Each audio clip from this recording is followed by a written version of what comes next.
I'm trying to refresh that through Restream. There's just no reason that that should be going wrong. Okay, now it's up, it says. But that sucks, because it looks like we've probably just, like, lost all the YouTube viewers at this point. I'm sure it'll come back with a notif. If anything, I can re-ping in the server. Oh, does it notify them again when it goes live a second time? I don't know if it does or not, but I can re-ping in the server for you. Okay. Well, people are coming back. There's already a hello, so I'll re-ping it in the server anyway for you and go from there. Gotcha. I see. Sorry about that, YouTube folk. The stream was not supposed to be dead for that long. It notifies. Okay, there was a notif. Okay, you're good. Okay. Yeah, sorry about that, everybody. I was just under the assumption that it came back, because it always does, but it just took bloody forever to actually come back there. I'll have to keep an eye on that in the future. That's so annoying. That's not something that there should be a problem with. But, okay. Well, back to the VOD review anyway.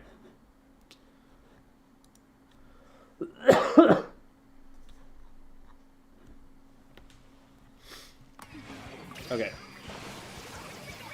So, we end up in a situation that's 2v2. And this is something which, like what I'm saying there, we end up in a situation that's 2v2. That's information that in order to make good decisions, you want to be collecting whenever you have a safe moment to collect it. It's really, really important to know who it is that has the advantage, because if you have the advantage, the best play is to hold forward and take as many fights as you can. And if you don't have the advantage, your best play is to play really safe and not go in, because you're probably going to just go down for it. Those are two very opposite strategies, and in order to know which one is actually going to be effective, you've got to have that information going into it. So that's an awareness that is really, really important to be building. And I think it's something, like, just based on playing with you guys in Anarchy Open, I think that's something where we really want to be focusing on learning those things, like learning the awareness of what the game state actually is, so that you can inform what plays you should be making next based on it. There were a number of times where we had like 3v1 or 4v2 numbers advantages, where Devi and I were holding forward, and then we'd realize that, oh, we left everybody on our team behind. Whoops.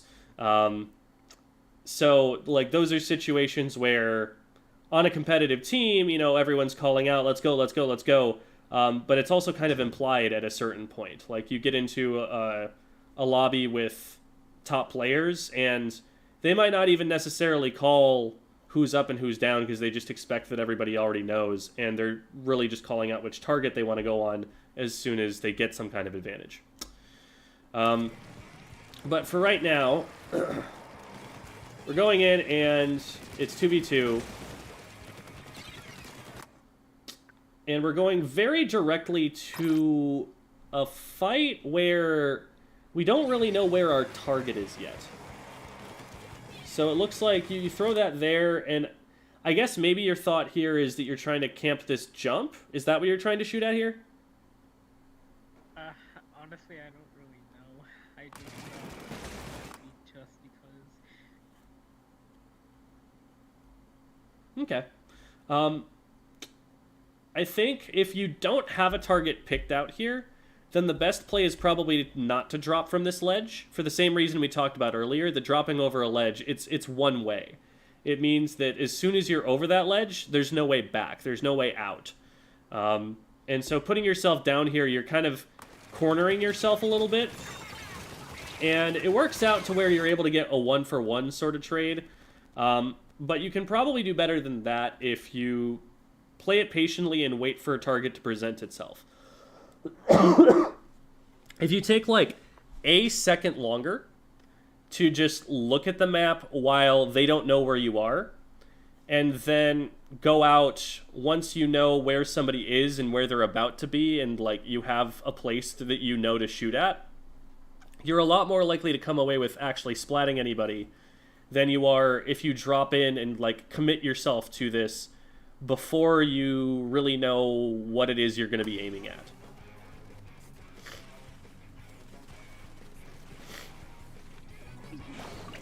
Oof, 3-down situation for your team. So that's going to be a pretty big push for them. The only player up is your roller player, and they're spotted, and so they're going to get forced back here. One of the most important things that you can do right now is to throw a bomb in front of the Rainmaker carrier.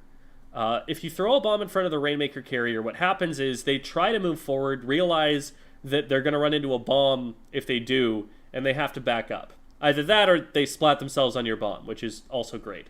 But even just them backing up buys your team more time to get into play. And that, like, 2 seconds that it buys them is a very significant amount of time in terms of, like, scoring with the Rainmaker. Like, on a lot of maps, it takes maybe, like, 10 or 11 seconds to KO. So, you stalling them for 2 seconds, you know, that's like 1/5 of that time. That could be as much as, like, 10, 15, 20 points, depending on what part of the map they're on. That you're just delaying them from being able to get by throwing one bomb in front of the Rainmaker. And you're the only member on your team that can do this because there are 2 splash walls and a curling bomb, which is not really going to have the same impact. So from right here, this is actually a really good angle to throw that bomb from. And you do. And you get 2 splats for it, which doesn't end up splatting the Rainmaker, but that's still huge, because that's a choke point that they had to push through. Teammate pushed the Rainmaker back. Really well done.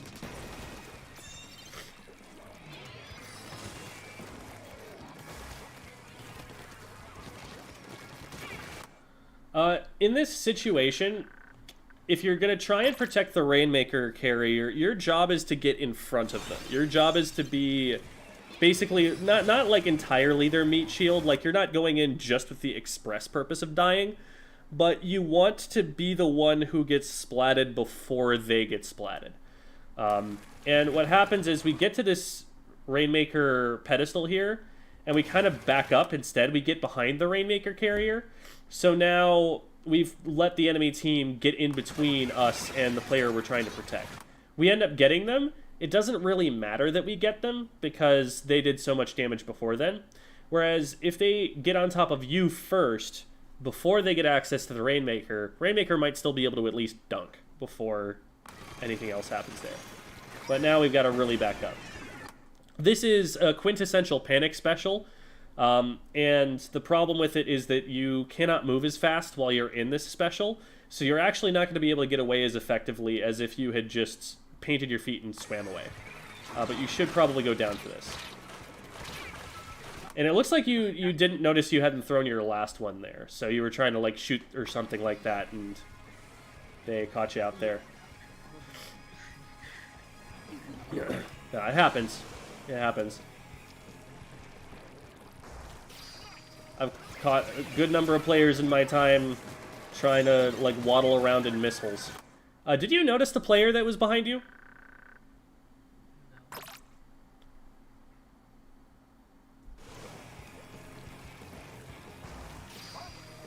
So, first of all, over to the right a little bit, there was some paint that was going down there, so my first thought is to look out for a player to swim to the edge of that ink.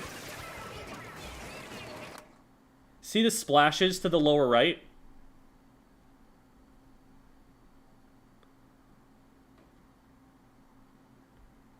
Oh, you know, I just realized I'm not actually sharing this in Discord, so there's going to be massive stream delay.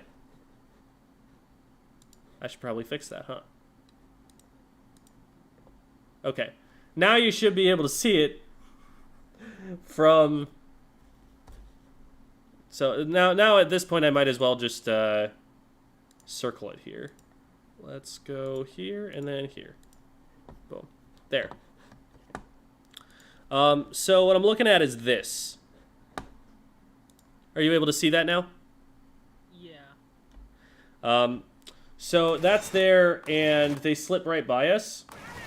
Now our teammate ends up getting them, but those kinds of things, like, obviously with time you'll get more attuned to looking for them, but something that helps is when you see a path of ink that the enemy team could potentially use, you're trying to predict their movements. You're trying to look for where would they probably push next if they wanted to push us?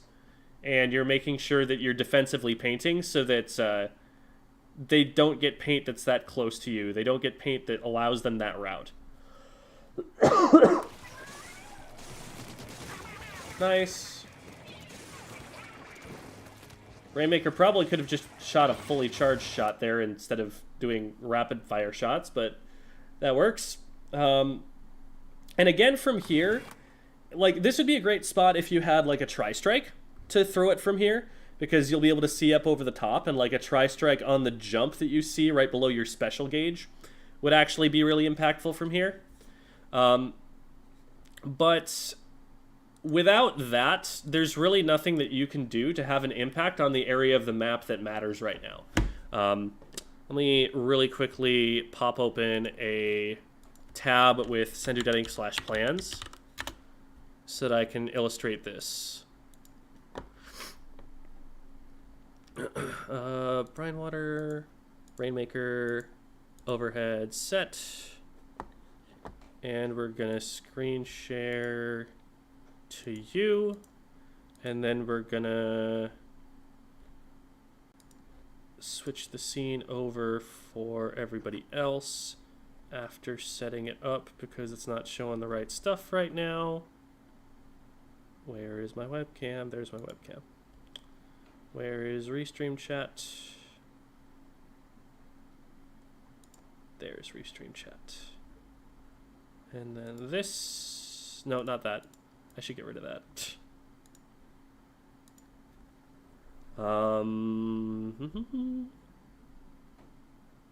There it is. Okay. Oh, right, and Discord. That too. Perfect. Okay. Now we can transition. All right. So the Rainmaker path is going to be, you know, from here, and you're going to go to here, and then you're going to go up like this. And, you know, we can mirror that going in the other direction. So this is what I refer to as the objective line. And the further forward you go on the objective line, the further into your opponent's base you need to be controlling to be able to keep pushing the Rainmaker forward. Because if the Rainmaker gets to here, but all of its teammates are back here, then the entire enemy team is just looking at that Rainmaker like, well, that's easy. We just take them out now. Because the Rainmaker is worse at fighting than any other weapon. It doesn't get a sub. It doesn't get a special. It has a really slow fire rate. It's the slowest moving weapon in the game. It has a lot of problems. So the way that we make a Rainmaker push work is the Rainmaker not being the furthest forward. We need to be out in front of the Rainmaker so that if the Rainmaker is here, we control all of this. And that means that as soon as the enemy team walks close enough to be able to attack the Rainmaker, they're being repelled because they're being shot at by somebody else who's further forward before they're able to do anything with that. And that's the way that we really keep it safe. We can't keep it safe by standing behind it. Like, if the Rainmaker is here and we're back here, our effective range, like the area of the map that we are able to have any control over as a Tentatek splatter shot, is maybe like this big. We can't even throw bombs up to this position from this far back. So at a certain point, you know, in the push, once we get, you know, this far in, you've got to find a way to get in here and get in front of it. Now, granted, players at lower ranks are going to make it a little bit more difficult for you to do this, because a lot of the time, Rainmaker carriers will also not know this theory, and will just grab it and pick it up and run and try and score before you're able to do anything with it. And that can definitely be frustrating to try and defend. But if that happens, all you can really do is sit back behind them and, you know, where it's safe and be like, well, we probably shouldn't have done that. Here, though, I would definitely say, like, if they're going for first checkpoint and they've got numbers like this, you're going to do your team a lot more good by getting up there in front of it, not just with it, but in front of it, than you are by staying back. Because if they're all clustered around here, let's say, well, the enemy team can still basically get in range to be able to hit the Rainmaker carrier, even if they're standing there with it, because they're not stopping the enemy team soon enough. If you get up here, on the other hand, while they're trying to score the first checkpoint is free. Like, even if you end up in this, like, 1v3 situation where you just get immediately shot down, if them shooting at you means that your teammate has time to score the checkpoint, that can be worth it sometimes. And it's at least a better outcome than you standing back and the Rainmaker kind of feeding in because it doesn't have anybody in front of it. So that is what I would like to see more of from you here. As soon as we're getting to this checkpoint, instead of pushing up past it to make it safe for the Rainmaker to score on it, you're actually backing up. And now, like, what is stopping, say, this Splattershot player in the upper right from getting right on top of your Rainmaker carrier? I guess the big bubbler is at this particular moment in time. Apparently not. There must have been a bomb in there or something.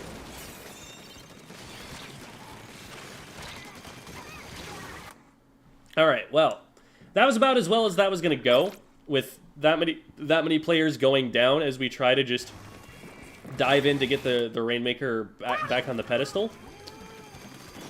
And the big bubbler does end up paying off. And the nice thing is that despite being in a literal 1v4 situation, you are actually able to get a trade back, which is huge. Oh, and your roller is still back there, apparently. That's interesting.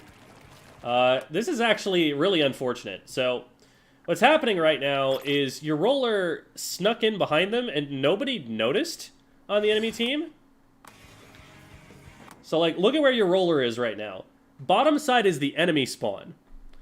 So they snuck in here, and their idea is that they're going to get behind the Rainmaker and try to stop it that way, which would be a good plan if they were close enough to the Rainmaker to do that. Problem is they're not. And so what's going to happen here, actually, is... let's get our little roller icon. If you've got the roller here, and do they have the Rainmaker on this? I don't think they've got the Rainmaker on this. Shucks. Well, Rainmaker's going to grab here. You're here, and you have a 52 teammate who sees where the roller is and decides to super jump into them. Now, with the Rainmaker path being like this, there's nothing stopping the Rainmaker carrier. They can just go forward. They can literally spend their entire time here just running away from your two teammates. And if they get some paint for them, if they get one person who's painting a line for them to be able to keep moving forward, these two players don't necessarily catch them. So what's important for you, if you notice this kind of a situation developing, is to do something to slow the Rainmaker down so your teammates can catch up to it. So that probably means you go out about to here and then, like, throw a bomb in front of it or paint its feet or something. So that way it gets stopped right here a little bit, long enough for your teammates to get in and actually do what they're trying to do. If that doesn't happen, if you don't, like, actually get in the Rainmaker's way, it could literally run all the way until it gets up to you without any contest whatsoever. And so that's what I'm worried about in this position right here. We'll see how this ends up playing out in the match.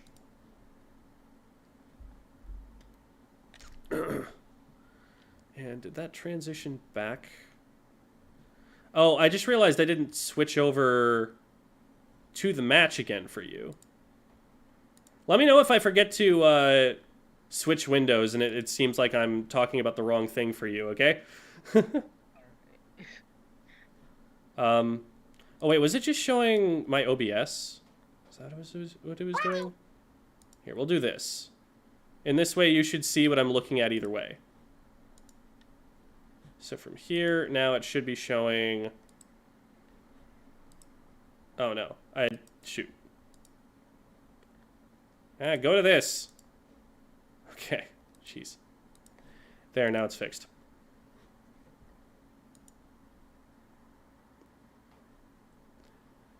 Why does Angel always announce themselves by just coming into the chat and saying their name in all caps? Is that like your trademark thing? I've noticed it a number of times now. Anyway.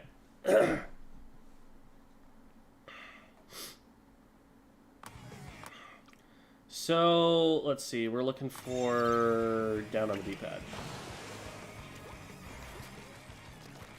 So yeah, look, the Rainmaker is not stopped right now. It's only right when you get to them that they actually get stopped. And they only really get stopped because they're like turning around trying to deal with the opponent.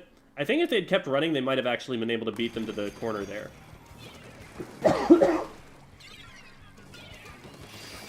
I like that bomb. Unfortunate that we're not able to get out of that. I think that is definitely avoidable from there. We just spend a little bit too long firing the gun. So, this bomb is great. From here, you probably don't need to fire any more shots, because that's giving away your position a little bit more. The bomb is already getting in their way, but because they see where you're at when you jump and fire those shots, now they know exactly where to put their Rainmaker shot to stop you from doing what you're trying to do, and it's able to catch you. So that's the biggest thing I would say there. Just, it's important to deny the opponent's information on your position when you don't have anything you gain from revealing yourself. Oh, this is going to be massive. Very nice. Now cut them off on the left. Beautiful. Exactly right. So, in future, you know, we're going to want to be moving a little bit more during that fight so that we can close distance against them a little bit more quickly. But the situation, you know, in general was definitely played really well on a tactical level. Nice. This is really clean. We just need to clear space in front. We need to not let anybody through, and the Rainmaker is going to be able to push for a while. Good job painting the side wall. That should be KO. Beautiful. That was an excellent way to capitalize on that situation. You knew you had an advantage. You painted for the Rainmaker. You got in between the Rainmaker and anybody who was trying to rush it. And you painted for it when it got to the wall. Like, you did everything that you needed to do to make it possible for them to push. You weren't the one who grabbed the Rainmaker because you were a frontliner and a good painting weapon. Yeah, once you got that opening, that was really well played. So, the biggest things that I would say would be to be more careful about choosing to drop over ledges. Anytime that there is a ledge that you can't back up and immediately go back up, so like anything that you can't... even if you can paint the wall behind you, really, like any block that you drop off is a huge commitment. It's something that you don't want to go into lightly. So you want to make sure... Oh my god, there's so many Valentine's Day jokes that I could make about that, but I'm not going to. You want to make sure that the area below you is painted before you drop. You want to make sure that you're not making yourself visible to someone who's already in range of you when you drop. You want to make sure that you have ink and the ability to move away. You have an escape route in case something goes badly. And if you don't have those things, or, you know, if you're going to go in aggressively and you don't have a target, that's another thing. You want to just hesitate to actually try to drop. And yes, this also applies to dating. Yeah, there we go. Don't jump off of cliffs for your significant other before you I don't know. there's something there, probably, maybe. But that would be the biggest thing I would say is to make sure you're keeping yourself safe as you drop into situations. And to play in front of the objective carrier so that you're keeping them safe, rather than backing up because you're scared for yourself. Be more scared of your Rainmaker carrier dying than of yourself dying. Yourself dying is obviously not ideal, but it's still better if it prevents the Rainmaker carrier from dying. And with that sort of mindset, you know, the protect the president kind of idea, the Rainmaker pushes are going to go a lot further before they meet resistance. Because as a general rule, if the Rainmaker carrier runs into the enemy team, like the very first player on the enemy team that they run into, they're going to be stopped. All right. So we talked about ledges. We talked a little bit about escape routes, so that would be an important thing to think about too. Just like in any general situation, do you have a way out of it? Maybe focus on trying to not panic special as often. I think we saw it happen twice here where you probably put yourself in a less safe position by popping the special. Specials like Tri-Strike are specials that need to be pretty premeditated. They need to be something that you've thought about a little bit before you use them so that they're going to be as impactful as they can be. I think those are the big ones. Do you have any questions for me? No, not really. All right. Well, thank you for giving us the footage to talk about. Appreciate having you on the show, and that you were, you know, willing to be criticized in front of so many people. That takes a certain humility that I have a lot of respect for. So, thank you so much. We're going to move on to Mr. Moxie's VOD review now. So I'm going to get the code put into the game, and then we'll get started from there. So, Mr. Moxie, there? Uh-oh. Saying. There he is. Okay. DX. GBR9. And H6NS.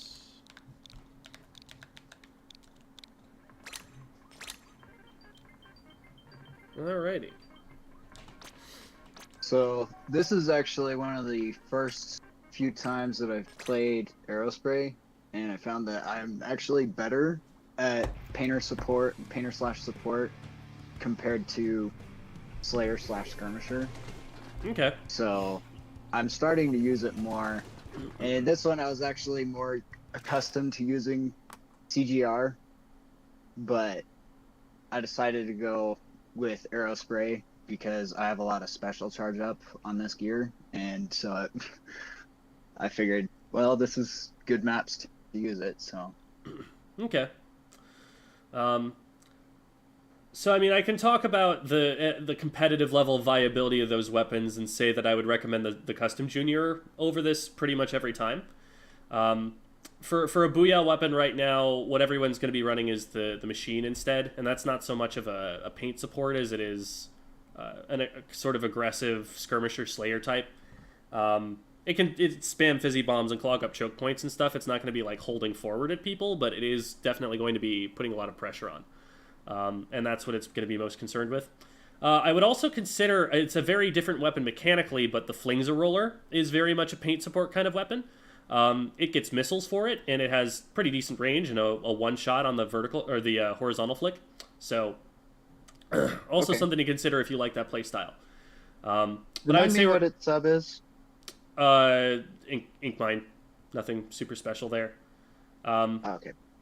But the primary paint support weapons that like really play that sort of support play style right now are going to be your C Junior and your Flingza Roller at the moment. Those are the ones that are seeing the most competitive use.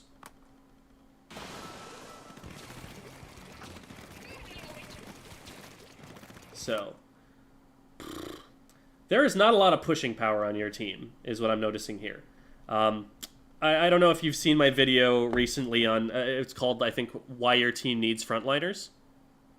Or needs a frontline? Yeah, I actually watched it yesterday.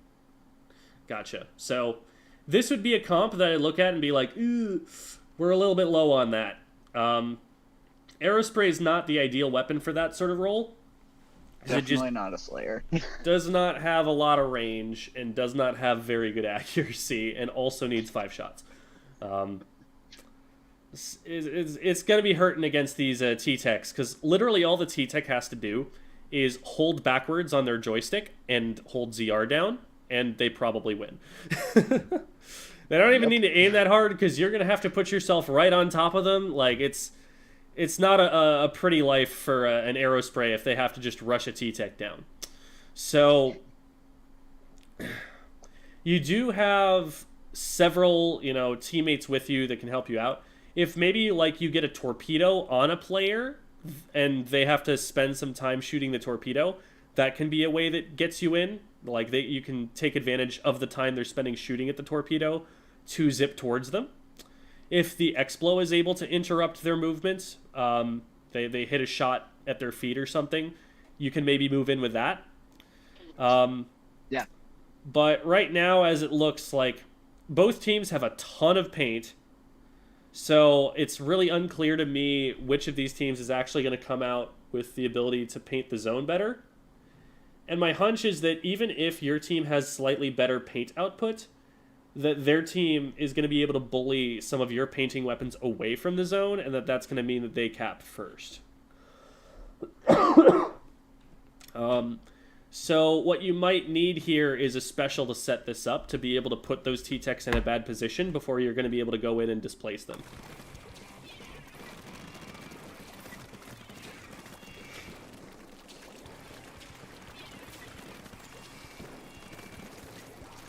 You probably want to be painting about as much as you can on the opening here. It's good to deny the enemy team your knowledge of your position if that's going to give you an opportunity to splat them or something. Like if you're a frontline weapon, like you're going to be sharking a lot. But here at the beginning of splat zones, typically the way that it'll play out is the zone will get capped first, and then only after that will a fight break out. Because if you decide to rush the enemy team and you decide to move across the zone to get to them, and then all of a sudden they cap the zone, your feet are painted. Even if they weren't painted before, the entire zone just snaps to 100% painted for the enemy team, and you get stuck. And that can be really dangerous. So usually players will compete to get the zone into a certain state first, and only then will they actually try to rush in, knowing that they've got it capped for their side. I'm also concerned about the positions you're taking on the back of zones simply because you don't really have good escape routes from here. It's hard for you to run away in either direction. Like, if they rush in from both the right and the left, you have nowhere to go. And even if they rush in from the left right now, the amount of distance you have to move towards the right to get away is also really scary. So back to the wall here, probably not a place you want to stay for too long. If you're going to be here, you probably want to be behind the glass that's in front of you there, so that you're like right up on that piece of cover. Okay. But good job manipulating the missiles so that they don't fall on the zone. That is a really important thing to be able to maintain it. That was the main thing that I was worried about with going back, is because I saw missiles come up. Mm-hmm. So that was my main stream of thinking. Yep. That is, generally good thinking. I think if you're in a position that's a little bit less cornered, that you might have more places to run away from the missiles that don't leave you a little bit vulnerable there. But they didn't push in with the missiles, so it ends up working out. Now, here I think is actually an excellent illustration of why I don't like the Aerospray. Because what's happening here is you're looking for something to paint, because painting is your job, it's what your weapon does the best. The problem is that everything that you want to paint is being watched by an enemy player with longer range and a better kill time than you. So how do you get there to paint it? So, like, we've got this stuff that we can paint. Now what else can we paint? Well, we can paint this side of the zone here, but as soon as we want to paint the back side of the zone, there's a T-Tech in the way to stop us. How do we get rid of that T-Tech? Literally the only way that your weapon has that can effectively deal with a T-Tech is with a Booyah Bomb. But that's a special. That only comes up every so often. And in the meantime, you're just stuck not really producing a lot that's of value. The most you probably could have done there was, instead of diving forward to try and get something done here, is to just stay behind that block and keep painting the back side of the zone. Because at least from behind that block, if you back up, you can get back onto your ramp and run away. But once you commit as far forward as this... Oh man, Fear's going to die too, aren't they? Yup. So, now your teammate went and... I don't know if they were trying to follow you or just thought it was a good idea separately, but now we're staggered a bit. Unfortunate. But that's the place where I look at an aerospray and I'm like, I don't know what you're supposed to do there. I would love to have an answer of, like, here's what you should have done instead. I don't have that answer because I don't think the weapon has one. So that's... Sometimes, you know, with a low-tier weapon like that, it comes up like, okay, like, I can criticize all I want, but, like, what's my alternative? Sometimes my alternative is just, like, I don't know what you can do without picking a different weapon. With a C Junior, what you can do is sit behind that block and throw a torpedo up into the left of that T-Tech player, and that forces them to look up into their right at that torpedo, and then you push forward while they're looking in the opposite direction from you and looking up, so it's cutting their peripheral vision, and you shoot them in the back. That is a pretty effective way to deal with that situation. And if they deal with it too quickly, then at least you've taken a good amount of their attention, a good amount of their time, and, like, something has been done in the meantime. You also have more range and a better kill time than the aerospray does, so that once you do get on top of them, you're more likely to hit those shots, and you still paint almost about as much. Plus, you get another special that's also very valuable. Yeah. So for all of those reasons, Actually, C Junior is definitely much preferred in competitive play. Yeah, it's actually really funny because there is a respawn that I had later in this game where I had grown so accustomed to using my sub as a lethal bomb or a torpedo that I threw out a sprinkler without thinking that it was a bomb. Fear my lawn care device. Your dehydration is doomed. So it's not a bad thing to be throwing the sprinklers out there on the zone, because that's going to be annoying for them to deal with. Like, if they don't deal with it, you're just going to get a lot of free paint on the zone, and it's going to charge your special, and you're going to get a bunch of Booyah Bombs out. But at the end of the day, you don't have a way in until you have a Booyah Bomb. And that's a very temporary way in. It's something that you have to follow up on very quickly and very decisively if you're going to get something out of it. So we want to be playing around that Booyah Bomb and not really trying to do too much of anything until we have the Booyah Bomb, because our weapon just doesn't have the tools to do anything until it really has that Booyah Bomb. It gets that Booyah Bomb really quickly, but that is the thing that we can do, the thing that we can provide. All right, so I like this. We're cutting them off on that side. I would actually just push in on the left. Couple reasons for that. Number one, it's smoke screened. When you throw the Booyah Bomb there, they cannot see that you're moving that way, and it's already painted for you, so you don't have to reveal yourself by painting there. So they're not going to see you until you're all the way at the front edge of that Booyah Bomb. Number two, you've already got your teammates watching the right side, but nobody here is currently watching the left at all. So when you turn your back here, for all you know, as soon as the Booyah Bomb goes out, someone's painting through it and coming straight at you on the left-hand side to try and stop you. Like they almost were there. If you don't have your teammate there with you and that opponent just comes around the corner, you've got your back turned to them. So you don't actually see that. And number three is that that creates a pretty effective pinch on the right-hand side. They have to both be looking forward at, like, your X-Blow and maybe the junior or whatever is who's aggressing them from the front, and at you who's flanking them. And this is a way that, you know, through the flank, you're actually able to get close enough to potentially do damage. So I think that was probably the most effective play you could make off the Booyah Bomb. But we do end up capping, so, I don't know, might not be the worst idea to just stay here and try to keep it painted.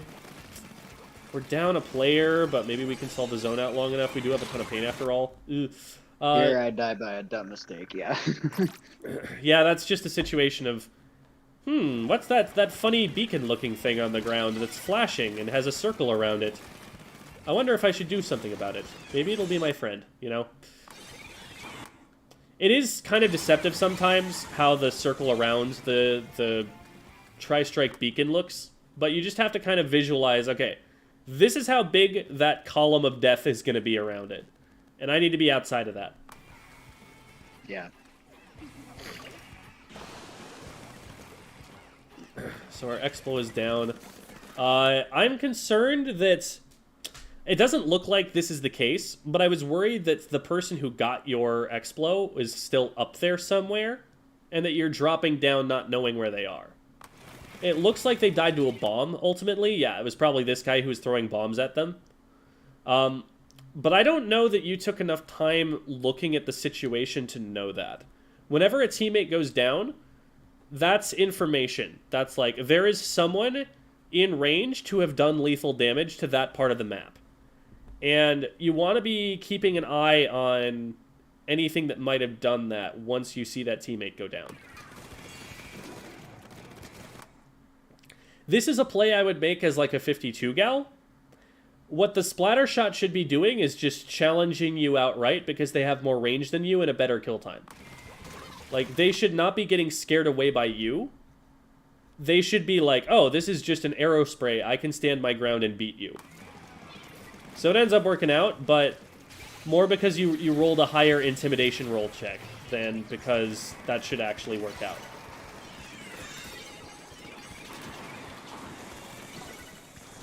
Oh, goodness. That's not your fault, really. Everybody on your team just decided to cluster around you there, and that happened to be a perfect time for them to throw missiles. Yeah. One thing I would say is when you get the zone like this, the impulse by default, you know, without any other information, should be that we should push up in front of the zone.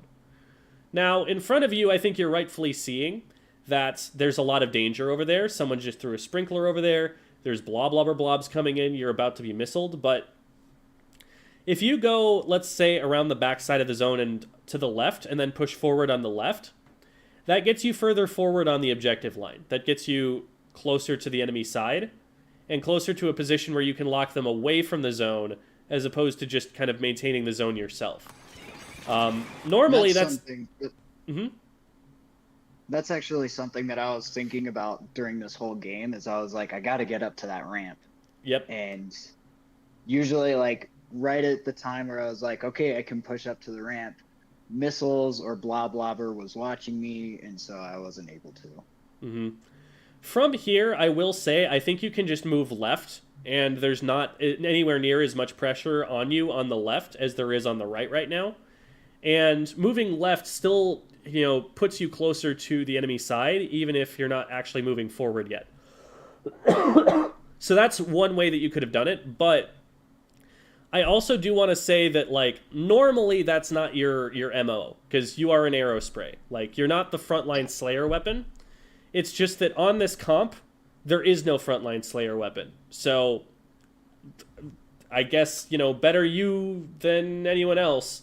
I guess your junior is probably the best choice for it, but also in solo queue, you typically want to expect that your teammates are going to play the role that they're used to playing.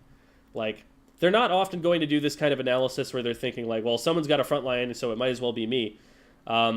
So with you looking at this and being like, all right, well, if someone's going to push up, it's going to be me, then you want to be the one who's kind of taking the lead and pushing forward like that. But it is not your fault that your teammate goes down here. There was no way out for them. Moving left a little bit sooner, I guess, might move the missiles a little bit further away, and maybe they have a better chance, but they definitely had a way out of that situation, and they opted to take it a little too slow. This is a very unsafe place to be right now. Yeah, Pushing and I up this far on realized the that right side of the zone. after I popped to the booyah, I realized that. I was like, oh, freak, there's a bomb under me. It's not just that. I'm just looking position-wise. So, like, let's think about where we are on the map right now. Where is our nearest source of cover? It's the block that's to our back right. But if a T-Tech gets in range and starts shooting at us right now, we don't have time to get to that block in the back right. Or if the blob paints our feet, we're going to take a significant amount of damage before we get to that back right position. So we're really exposed here. And we don't have range to hit anything that's not, like, right in front of us. So we're very visible. We're in a very exposed position. We're on the zone, which is where everybody on the enemy team is going to be looking at by default. We should expect that we're going to get contested fairly quickly here, probably by something that can splat us. So from here, knowing that there's this much pressure on us, we need to be throwing this at our feet. That's the only way that we can be safe, knowing that there's no reflux right behind us, ready to just, like, shoot us right away. Because I think that curling bomb came from behind us, came from right tree. Let me see if that was maybe a bounce shot that I missed.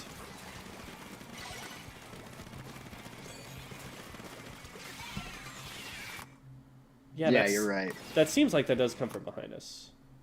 What? Shark, how did you get that curling bomb there? Did it rebound off the block?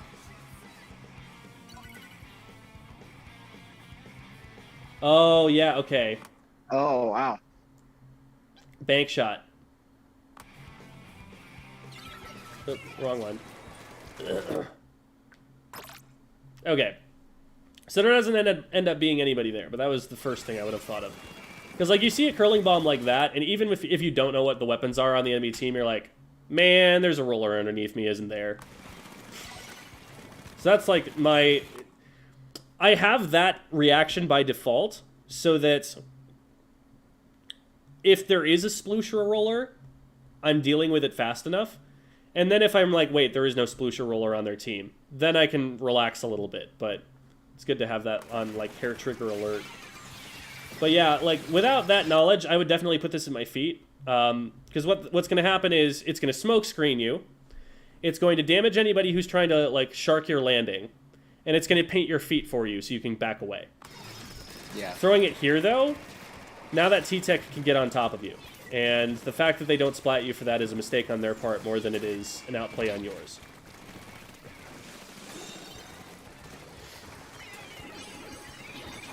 Yeah, was that one of those aggressive sprinklers?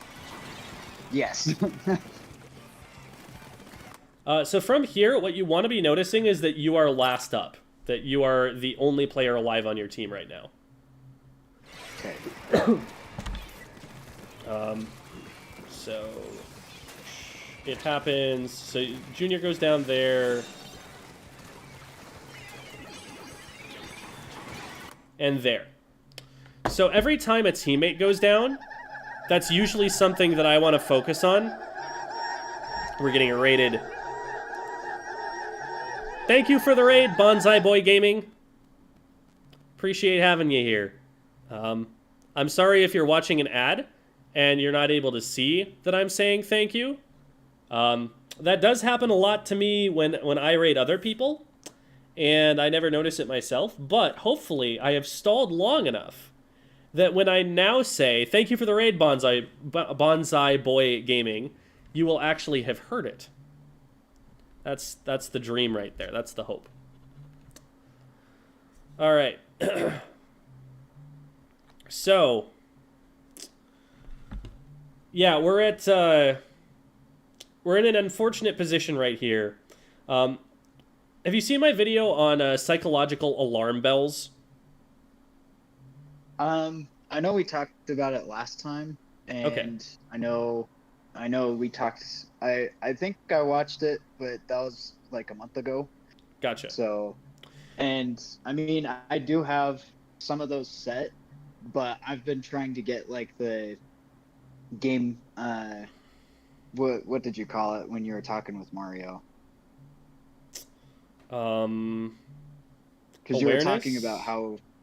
Yeah, well, it was like the game mode awareness or something like that, like how many people each team was down Gotcha. by or Awareness of the whatever. game state.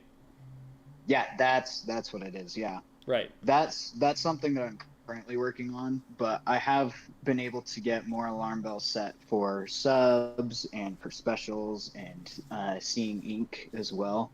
Well, this So will that's this will get definitely you helped. both of those things because the psychological alarm bell I'm going to tell you about right here is your teammate being splatted. If you see that purple X show up on the screen, like, and you know that that's like your teammate, that's always something to pay attention to. We talked about that a little bit earlier, but as soon as that happens, whenever you got a safe moment, you want to be double checking, like, okay, wait, does that change anything about how I should be playing the game right now? And this absolutely should be changing the way that you're thinking about playing the game right now, because you are the only player alive, and there are 3 of them up. So what I would be doing right here is not painting this, and not exposing myself out here, not painting the zone, because they're going to see that changing, and they're going to try and do something about it. We're not going to be able to cap this way, but we are going to reveal ourselves, and you Somehow just won a that worked. 1v1 with a T-Tech, and that is the reason that you are alive.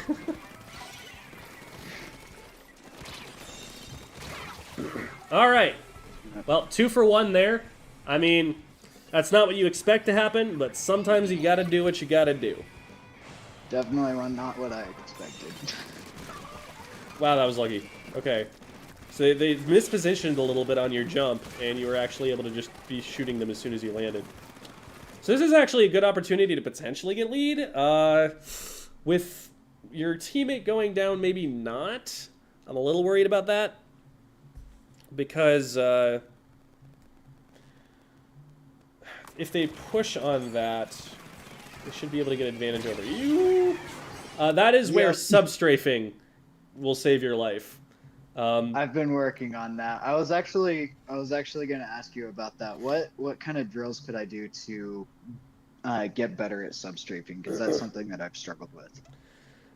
With that particular reaction, the best I can think of is to try and pull something off with the copy machine, where you just like start swimming somewhere and get it to throw a bomb, and then try to react to that bomb by substrafing every time, as opposed to just trying to change your direction while swimming.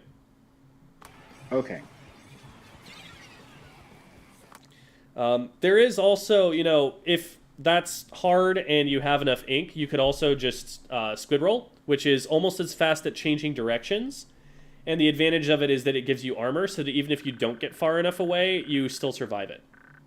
So I think there's a good argument to try either way. Mm-hmm.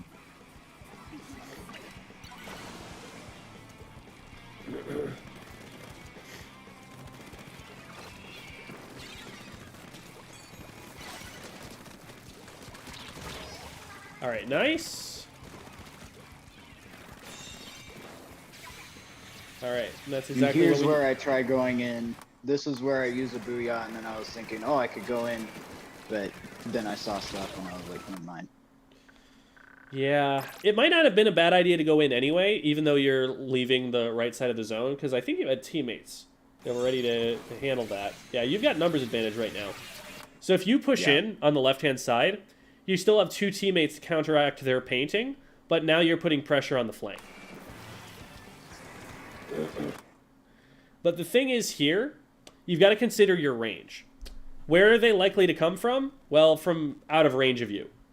So by being here and not being behind cover, you're opening up an opportunity for them to approach you across an open sight line, and open sight lines are your worst enemy when you have especially this little range.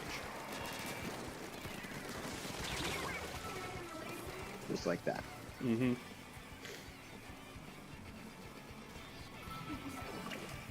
All right, and Fear with the clutch pick that lets you guys get lead, and absolutely nothing more. That was a really well-thrown Sprinkler, actually, and that, I think, it didn't actually end up having an effect in terms of doing damage, because Sprinkler damage is silly. Yeah. But it does paint their feet. Yeah, I noticed that when I was rewatching this replay a little while ago. I was like, that actually was well placed. Right. Like, that locked them into the fight with Fear. Now, the way you have to play this afterwards is to recognize you are nowhere near in range of them yet, and you need to get much closer before you should start pressing ZR. Because you start pressing ZR much too early here, and all of these shots miss. So, you might have actually been able to get in time to save Fear, or, like... Yeah, you might have been able to get in there in time to save them if you'd actually been doing damage with those shots. But even so, you are the reason that that fight got won.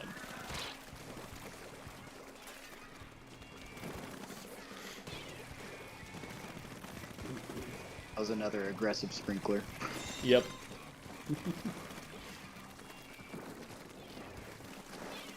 You're really close to Booyah Bomb at this point, so what I would be doing is just trying to farm that and throw that to get your way in. Because from this position on top mid, you can throw the Booyah Bomb and then jump across while the Booyah Bomb is detonating, and now you're on their plat, and you've got a lot of paint to work with. Okay. Man, you hit 4 shots. That works for most weapons. I was so close.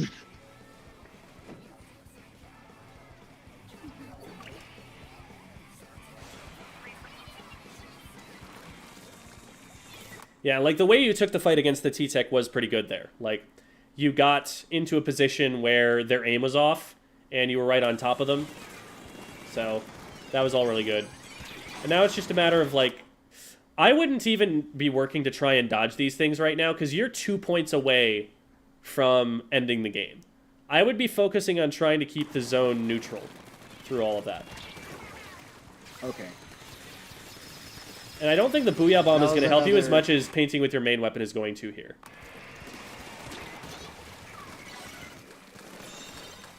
They ended up capping. So, we win the fight ultimately, but that sets up other fights that we're going to have to win later on. And end up getting a triple, so, like, I mean, pop off. But, again, you wouldn't have needed that triple if we just kept the zone for another 2 ticks. Yeah.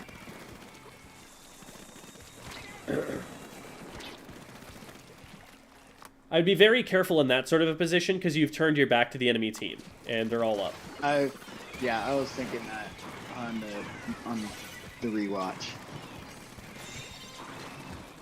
But that should be game, yeah. So yeah, you definitely stepped up and played aggressively in some moments where you needed to there. And that was a big factor in your team being able to take it.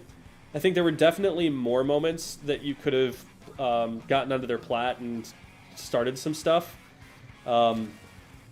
And that there are times where it can be worth it to go up there even if you can see that they're starting to paint the zone. I think you're being, like, so defensive of the zone that it's stopping you from going anyplace else. Oh my goodness. I've noticed that.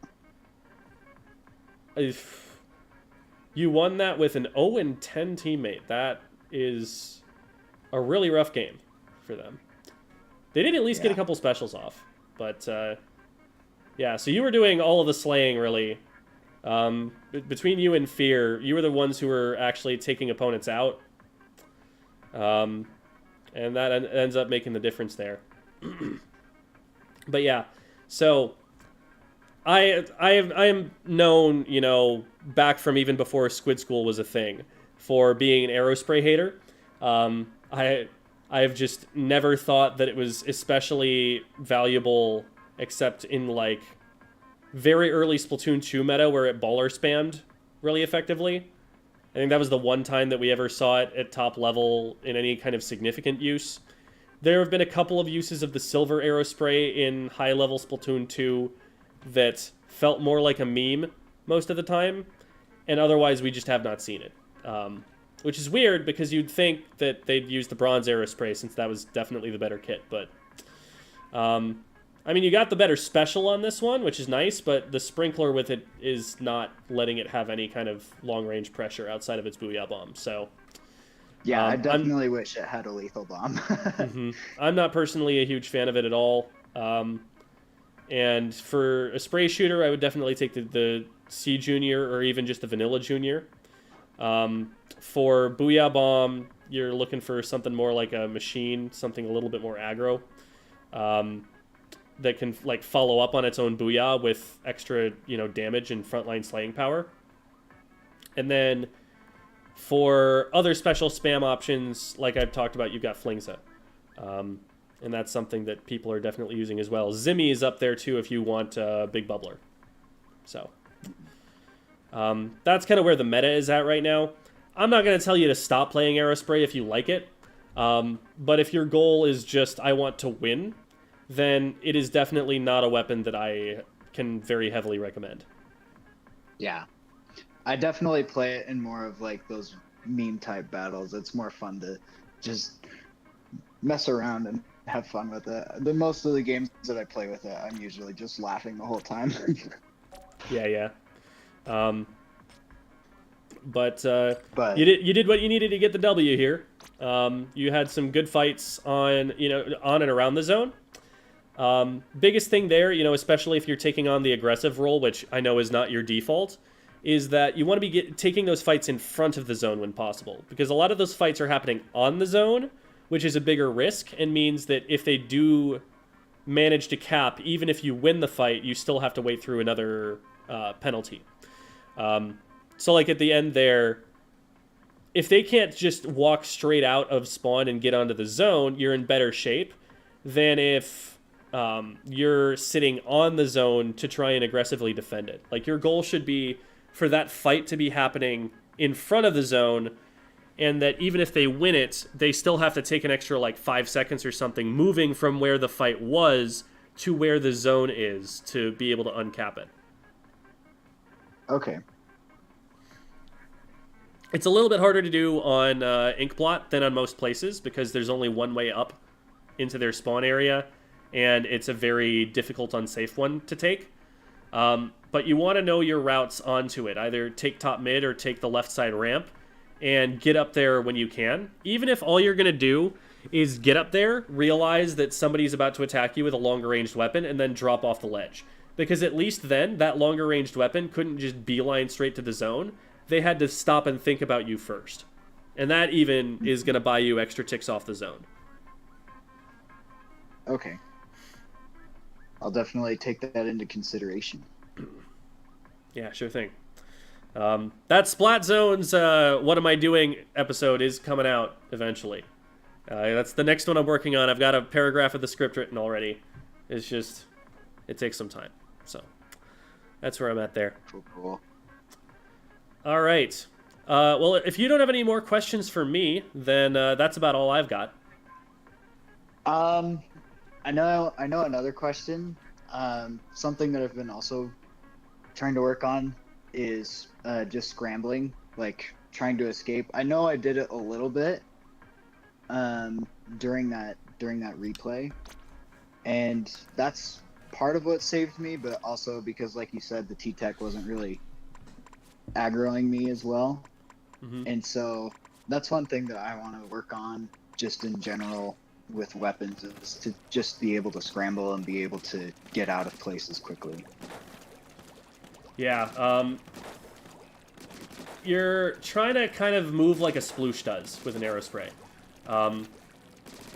where you're trying to just like get on top of them so quickly that they don't have time to back up, that they don't have time to recognize they're being attacked until you're already on top of them. Yeah.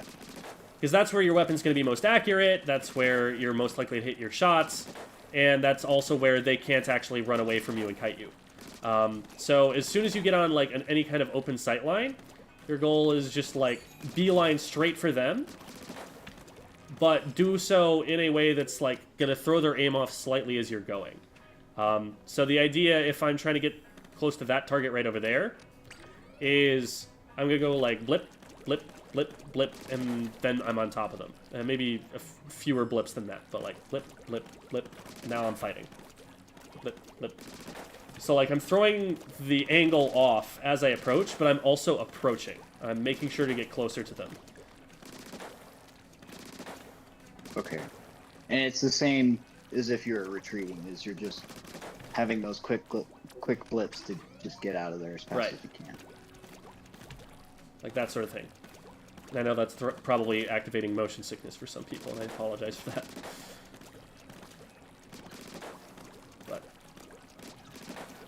But just getting used to like moving around an unpainted training room is really helpful.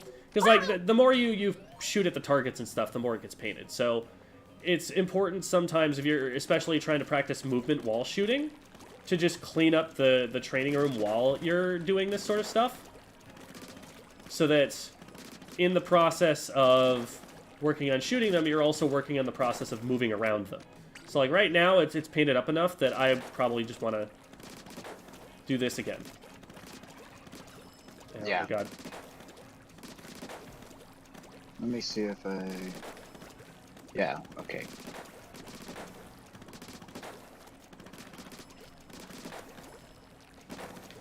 Yeah, so the only other thing was just being able to understand and be able to get better alarm bells set for the game state. So, but you explained that very well. So, All right. Yeah, big thing is look for deaths, especially your teammates' deaths. Opponents' deaths are great because then you know that you can start pushing up and playing more aggressively, that you don't have to worry about someone being in that spot as much. But also, teammates' deaths give you information about what you need to be concerned about, and that's probably more valuable in the long run. right. So you definitely don't want to stagger. Staggering is, you know, the worst that can happen. If you miss an opponent's death, okay, so you don't move in quite as quickly as you could have, but you're still at an advantage. But as soon as you miss a teammate's death and you stagger because of it, that's when big issues start happening objective-wise. Okay. Cool. That helps a lot. Thank you. Awesome. Thank you so much for coming on the show, both of y'all. If 1mariobro is still here. All right. So, that'll do it for our VOD reviews here. I'm going to go and take a quick restroom break, but I think after this, since we've got a little bit of time and my voice is feeling okay, I'm going to play a match on each of your two weapons, and maybe I'll throw in on like C Junior or something to show the difference, but that way you'll have a little bit of gameplay to look at, and I can explain some of the concepts through my own play, through my own example, instead of just pointing it out in yours. But first things first, Yeah. I'll be right back.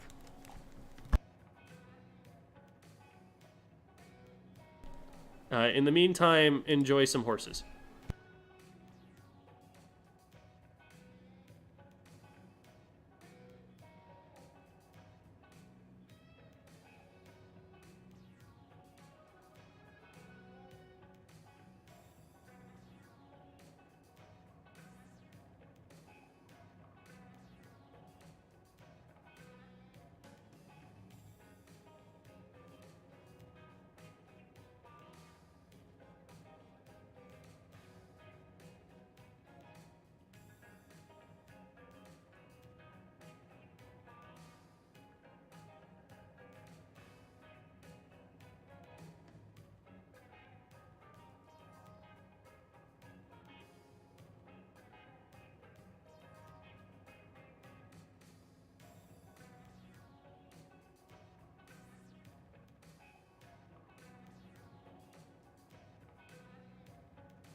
Thank you, horse friends. We appreciate your company. All right. Definitely, my preference is definitely C Junior because I definitely play that a lot more than Arrow. So, All right. just so you know. We'll do a game of each. Because we happen to actually have Zone's Inkblot in the rotation right now. So we'll see if we can get the same exact map mode.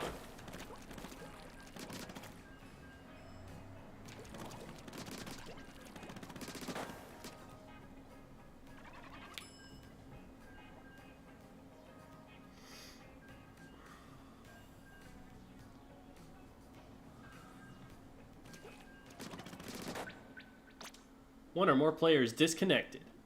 Aw, yeah. What do you think about the Splatfest results? Disappointed in humanity. But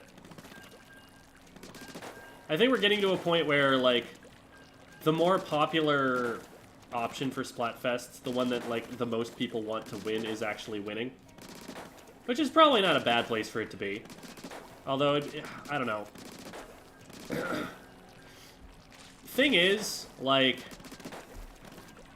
it's one thing if you just have a room full of people and you split people based on those opinions and then fight it out that way, because there can actually be like a skill difference. But across as big of a population of people as this is, there's too many people, and so it's all just going to be pretty statistically spread out in terms of skill level. Like, they're all going to be about the same level of skill, and so it's just going to be a popularity contest at the end of the day. Okay, there's that player. We're just going to paint up a lot and wait for our teammates to push up with us. I'm going to pop this right here at the top of the ramp, because that way they can't get out.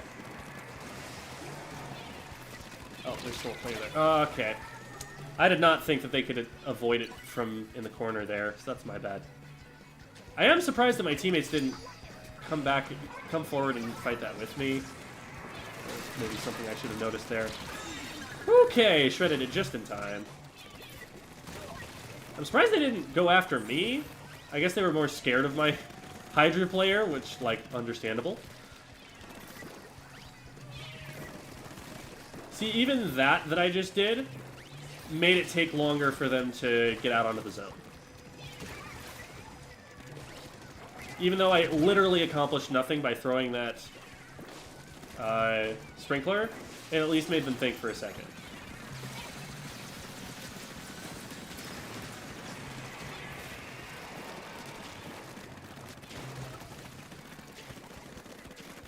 I really can't hit that, can I? Oh my god. It's such a tiny ledge. Why can my weapon not reach it? Hello? Game? Okay. Took it a minute.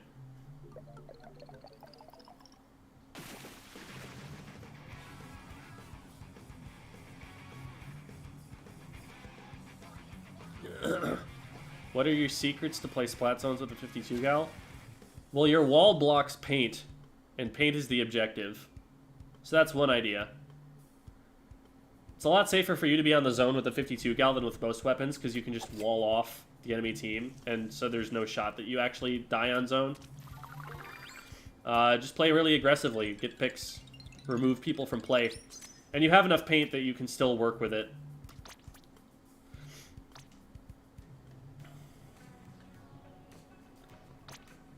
Gonna make an updated How to Get Out of Rank series for Splatoon 3. No, for two reasons. Number one, nothing from the Splatoon 2 video is obsolete. It all still totally tracks. Number two, the ranks don't mean as much in this game. Like, they're much looser and more poorly defined than they used to be.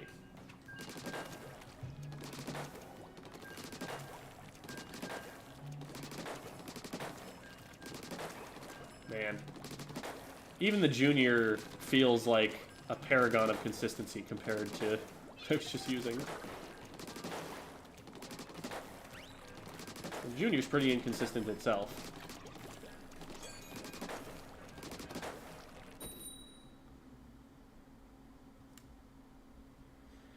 Yeah, the milk chocolate brown was actually pretty nice once you got the lighting in. It didn't look good when they were showing it off on like Twitter and stuff, but then you see it in game and you're like, oh yeah, that does actually look like chocolate.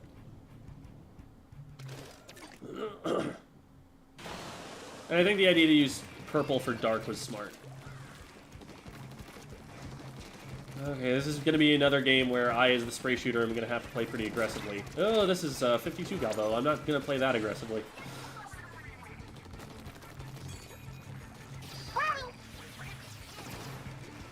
I don't think the 52 is still there. Yeah, they're not. They moved somewhere. They moved over here. That's where they moved. Ah, haha, I die. This is hard. But we got it done. One thing about having these like long-range weapons like the Dynamo or the Explo is, at least if you take a fight, they might be able to follow up for you. But if you never take a fight, they're just kind of locked out of being able to play the game. So even if you just like skirmish for a bit, sometimes that's enough. If you're trying to be a frontliner as a weapon that's not really good for it. We're going to throw this here and use it for cover. Once they get pressured away, we're going to challenge that up close. Not going to challenge for too long. They do 2 shots. They have help, and we zip out of there. Man. I actually could have had that. I just needed to find them a little faster.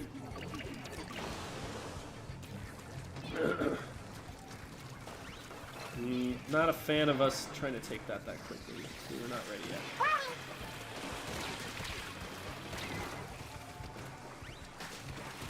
Ah, I knew they were coming. I just started shooting a little bit too late to cut them off.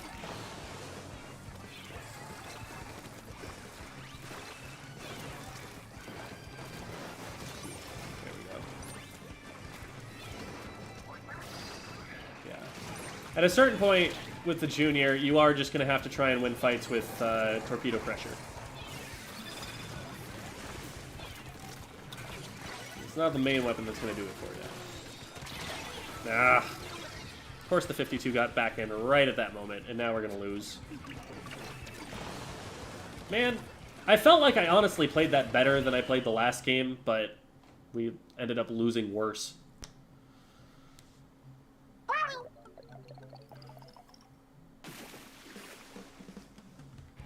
I feel like the 52 knew exactly what they were doing, because they win every single 1v1 that they get into range for.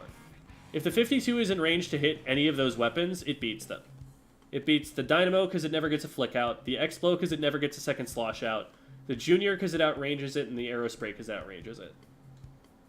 So, like, it knew it could just disrespect us and get up in our faces like that.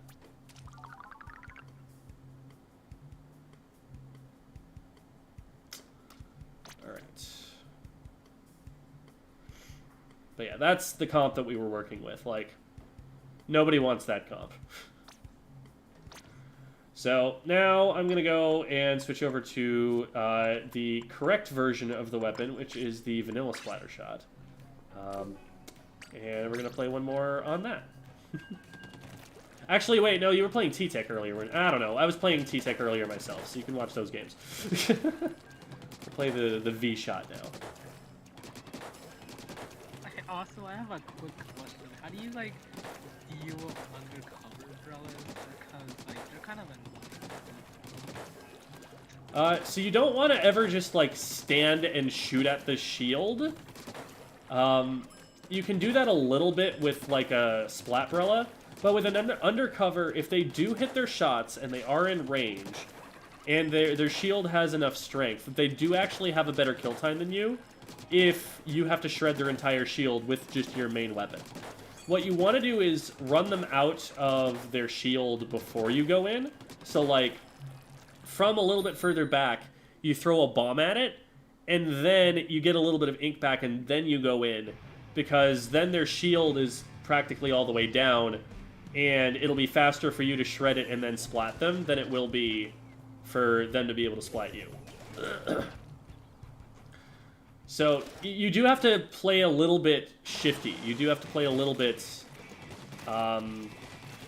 Oh, we'll actually have an undercover here, so I'll probably get to show it off. So, like, I'm not going to engage it directly yet. I'm going to wait until its shield is a little bit weaker before I try to go in for anything. So, like, here, I'm just playing evasively, and my teammate ran away. I was expecting some cover fire there. Darn. So, you don't want to, like, just be on an open sightline with it when it's got full strength shield. The trouble with it is that it's very easy to avoid that position. Nah, I shouldn't have wasted that shot on that. Let's just make a Hail Mary, huh? Imagine that does hit someone, though. And see, what I'm doing is I'm dodging around and skirmishing and making them miss. Because another thing that Brella shield scales with is the ink in their tank. If they run out of ink, they run out of their ability to use it. I'm just checking that corner, make sure nobody's there. I wish I could get a bomb on that jump, but I already used mine. I get an assist for it anyway, that's fine. Go back up there, go back up there. Okay, they're not. Oh, they're already down, that's nice. Another thing you can do is just try and flank it. Just not be seen by it. I'm marked, so I'm going to play really conservatively before I go back in, so that they don't know which direction I'm trying to go in. Nice. Alright.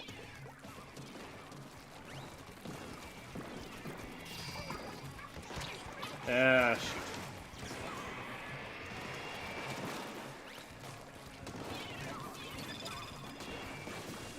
Well. Marked twice. Yeah. But that was enough of a distraction that we actually just win the game.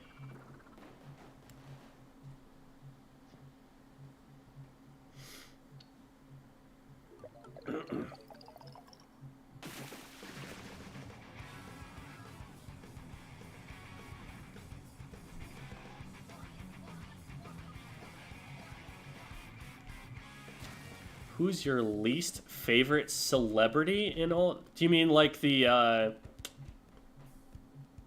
like idols, the people who run the news? Probably Big Man. I think he has the least personality out of all of them. And also, I was just expecting a more visually interesting, aesthetically interesting male idol. I think there's a lot more to say than just, I'm the big guy, you know, the big man. I'm here and I'm big and I'm a man and that's my thing, you know, big guy, big fella.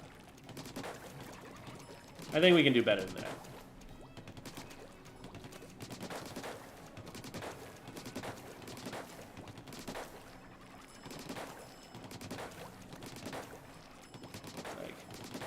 Give us someone who looks like they belong on BTS. There's no excuse. We've got male idols. They're very hugely popular.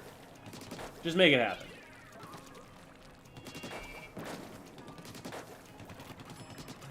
Big Man doesn't even wear clothes. Like, how is he supposed to have a style?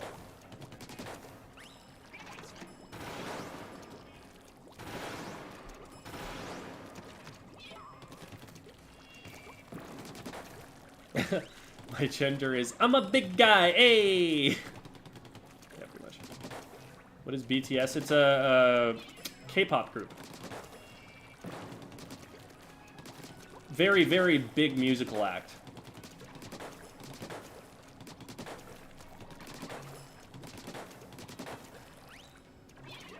Man, I miss V-Shot. I wish it felt good to run Trizuka.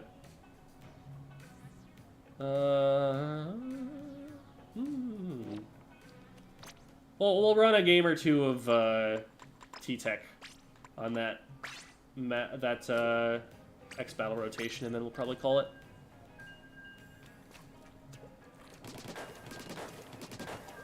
Hey Jeff, have you ever played the Legend of Zelda: The Wind Waker? Yes. It's my favorite Zelda game. Actually, I don't know. I think Breath of the Wild is my favorite now, but story-wise, it was definitely my favorite.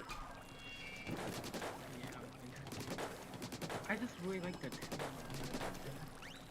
You like the what? I like the teamwork design. Yeah, he was more expressive than any of the other Links have been. Like, he actually had this like cartoony personality, and it was a lot more entertaining to watch than. It's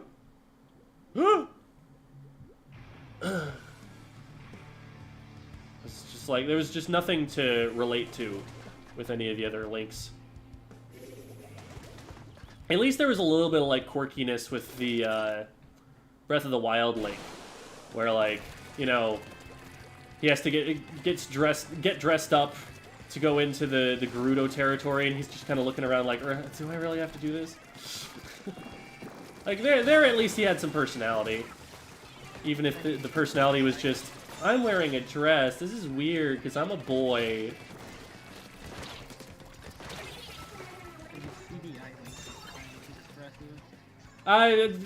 For different reasons, yes. in a really bad 90s character kind of way. Okay, we run away from this with our tail between our legs. I don't even know if that jump is safe. Oh my god, the tower! Let's go! The tower actually stopped the bomb right on the spot. That was beautiful.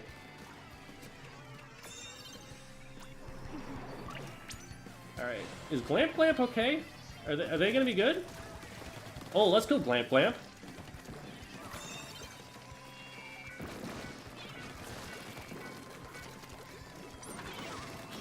There's someone under the tower? Okay. Caught him eventually. What? Was there a bomb under it or something? I guess.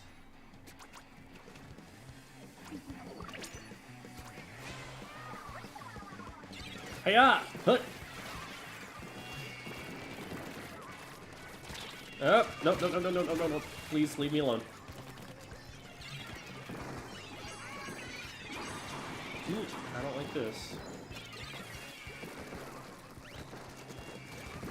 Nobody's actually on tower right now. Cool. Oh, let's go. I had the hard read on exactly when they were going to try and get back up on tower, because, like, there's a moment where everyone's like, wait, it's not moving. And I guessed when it was that they were going to actually start trying to move it. Unfortunately, we look like we're going to be unable to stop it before it gets second check, and that's a big problem. Because this is a huge, important point to stop it at. If we don't, they get a lot of free points. Like, you can see they went from, like, 50-something to 30-something, and we stopped it pretty quick as soon as they got that checkpoint. There's just a lot of free points involved as soon as you get it. That's something I really don't like about the way this map is designed. Something that I think it matters more than, like, Chara will give it credit for. Like, Chara really likes this map, and I think in part because of, like, he liked it from Splatoon 1. But I think that aspect of it is a big weak point for it. Where did that guy go? Did they just back up? Oh, they disconnected! The player that I was trying to track down is no longer playing the game. I'm just gonna sit here for a second. Because I don't think they know. Oh, looks like they're giving up. Which is not a thing they should be doing. Because the game isn't going to give them the, like, game end here. They should definitely be trying for it. But especially since they still have lead, like, it's a lot easier to play the 3v4 if you currently have lead and all you have to do is maintain it.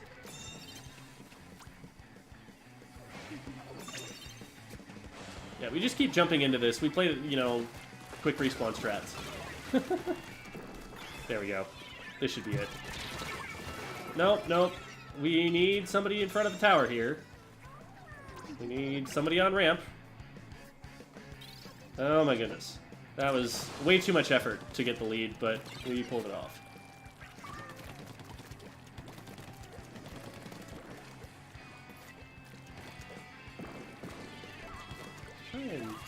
Yeah, they saw me. Well, at this point, we probably just get in behind. What? I did not see a bomb there at all. Would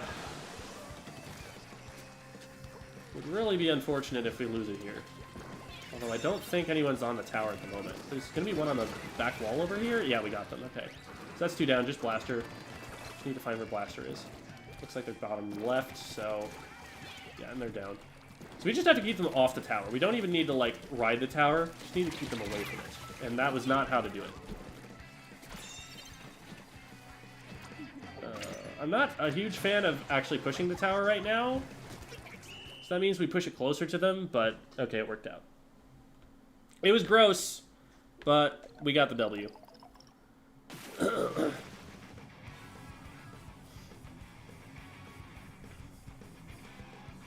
You think we'll get new season trailer this week or next week?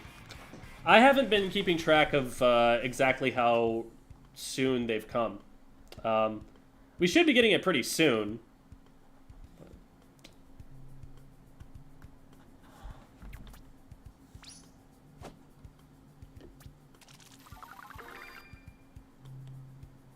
Are you gonna stay in Splatsville, or are you gonna go to Inkopolis? I think I might stay in Splatsville because, I don't know, I feel like people kind of feel a little bit useless. I'll definitely check out Inkopolis and see what it's like. I don't have any nostalgia for Splatoon 1. I played that game for 2 hours total. But I am a fan of Marie and Callie. I think that they're some of the more interesting personalities. And it'll be cool to see, you know, the new content. Just get a, you know, breath of fresh air. It'll also be nice, like, if you can just, like, switch back and forth between them, you know, just whenever one's starting to feel old. I also really want to see if the target dummies are different in Inkopolis from how they are in Splatsville. Because that could be a game changer, too, if they give you better practice. Guess Mike is quiet. Yeah, I should probably turn them up a little bit.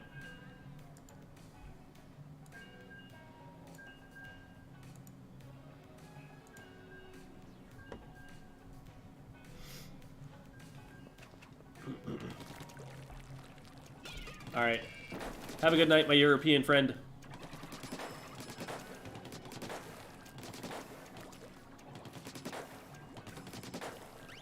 May your sleep be filled with tastier chocolate than any American has ever had.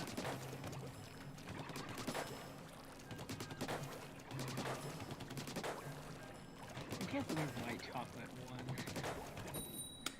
Yeah, it's a little disappointing, but we'll move onward from that. We will survive as a species, probably. No offense to those that were on the team, but white chocolate is gross. It's like, I don't hate white chocolate. Like, if you gave me a cookie with white chocolate in it, I'd eat it. But I also wouldn't prefer it over the other two options. I don't know what about it makes someone else think so.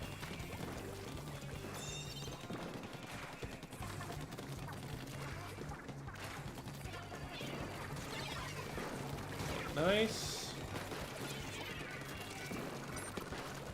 Well, this is a bit of a problem, but they missed their shots, so I get to at least trade them.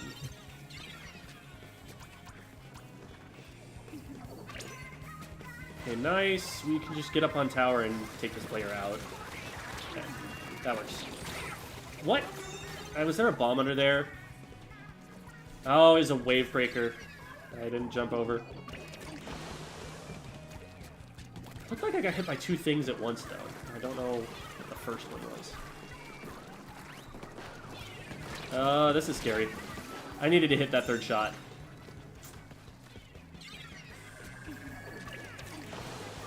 How do you approach the tower at this point? I might actually go out far right here. And try and come up behind it.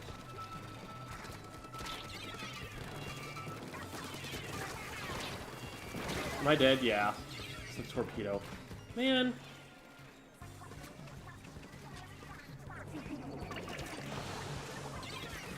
It was really unfortunate that my teammate came with me there. On a flank like that, you really only want one person there, because otherwise the front door just gets blown open.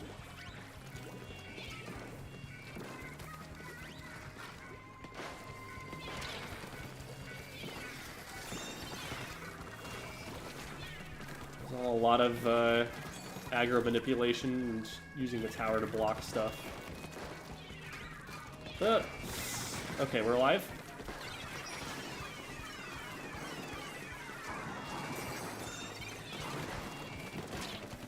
I'm just hitting my shots too late on the range blaster once I see them there. Should really probably not be trying to approach them too much when they might be there, or like I don't know where they are. I don't like this position. If we can keep control of a tower, this is actually a good move, but someone keeps dropping here with me, and we're just leaving the tower alone. Like, I don't want a second person with me if I'm flanking, because, like, I'm off of what's actually important to the objective at that moment. I want everyone else to be putting pressure so that my flank comes through and actually has an impact. That was pretty good fighting there. We should be able to get second check. That gets one. There's someone else on tower, and we get them. And there's someone trying to get up on tower. There, nice! Oh shoot, I need to be on.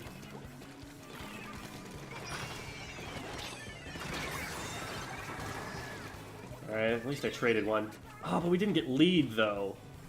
Oh, that's not good. I probably should have just stayed alive at that point. I figured the lead was a foregone conclusion.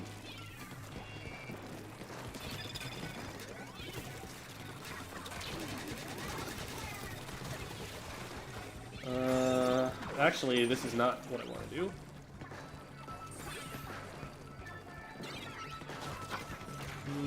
Blaster. It's not Blaster. It's this guy. Try to get a little too fancy with it. Okay, good flank. Alright. So if teammates are just going to keep flanking, then I should just keep trying to hold the front door instead. I should just, like, stand my ground and let my teammates do the flanking.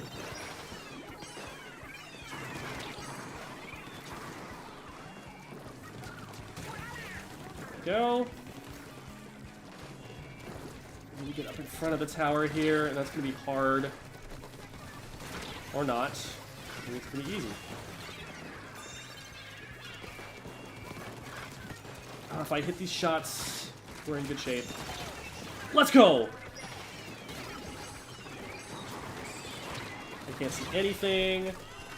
All we need to do is get on tower. Woo! Right at the last second.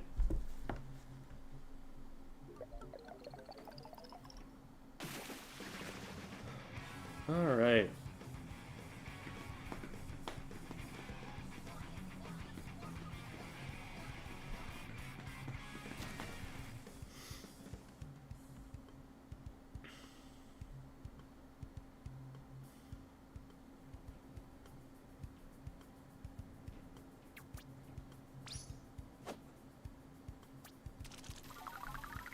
People commenting on how their matches seemed to be going when they played against certain teams. I have a video about this where I talk about how your experience of the Splatfest is just not statistically significant. It's not representative of the overall group of people who were playing. So you can't really draw any conclusions from it. Alright.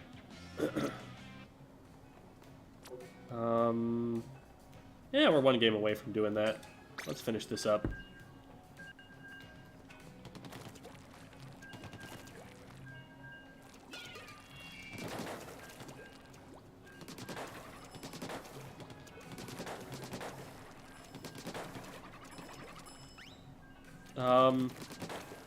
Does Inkbrush need Ninja Squid? Absolutely yes. It is, it's a sharking weapon. Well, I don't know. I think there are some builds that might just run quick respawn. I'm not sure about that. But what I would do is just go to sendu.inc/builds and look up what, like, Spore is doing.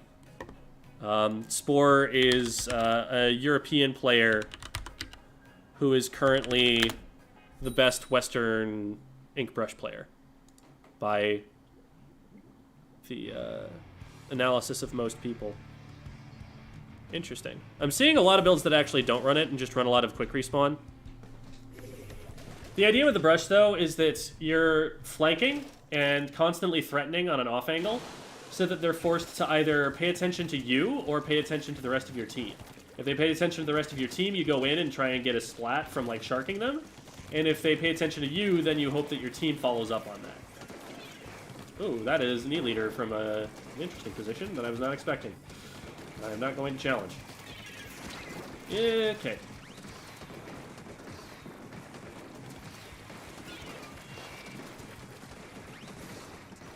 Let's see if we can get over here. Okay, well, this is... I was hoping that I could get that other player fast. Oh, we've got a DC. Okay, so nothing's going to happen here.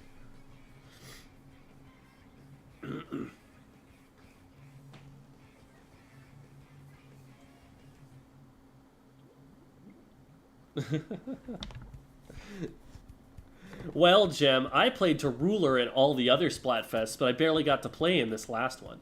The chocolate one is the only Splatfest my team lost. I feel like that's fairly conclusive evidence. You know, you do have a point there. I don't know if I can argue against that.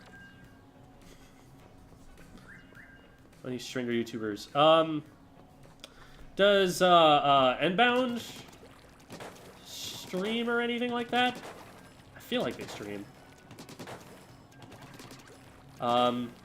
Nicolini is more of a variety streamer these days from what I've seen, but when he plays Splatoon, he plays Stringer.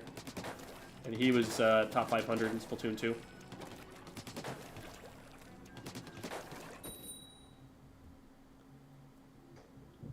You can also look at, I think it was Chewits Mafia, the team Spore was on, that was running a Stringer in 20XX, so you can go and watch their matches over.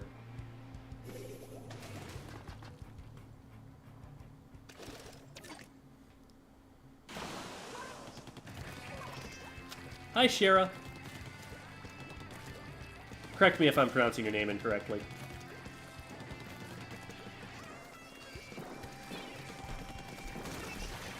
Nice. Forced them out into the one place that my teammate was looking.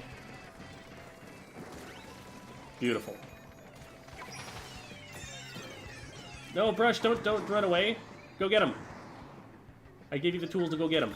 Oh, no. I was not getting them. We're going to need a this-way ping to get our teammates over here to help. There we go.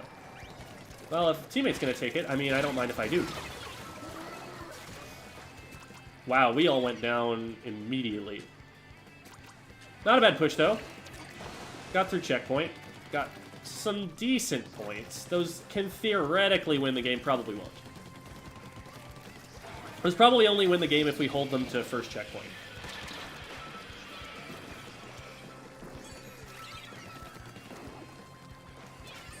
Brush is just going nuts over there.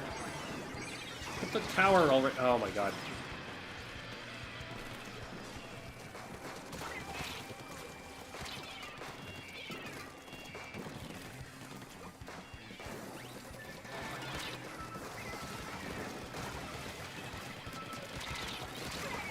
We could really be diving the tower right now and just clearing them out. Okay. Well, like I said, probably not a good lead. Probably not winning points. You'd have to hold them to check. We do have one down, which is a good start. Very close to being able to try strike here. There we go. Why did I do that? Ugh. There was a disconnect there between what my hands were doing and what my brain wanted to do. Need to get up in front. Ugh. Bomb goes off a little bit sooner there. I probably survive. But what's happening is we're crowding the tower and not actually pushing up in front of it. I'm trying to get in front of it, but I keep getting spotted out.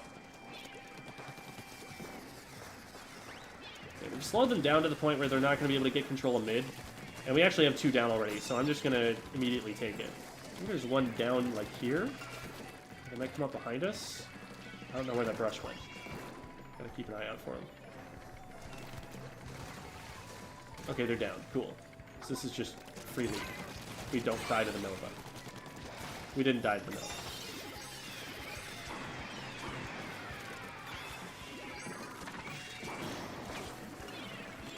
And this should just be game.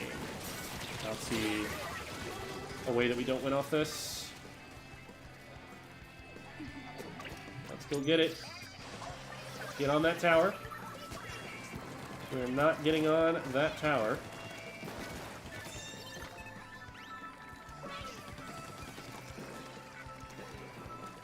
I'm gonna paint up a little bit so we have warning of where they're coming from. Get one. That should be game. Just wiper. Okay. Cool. That was a 3-0. Good ticket.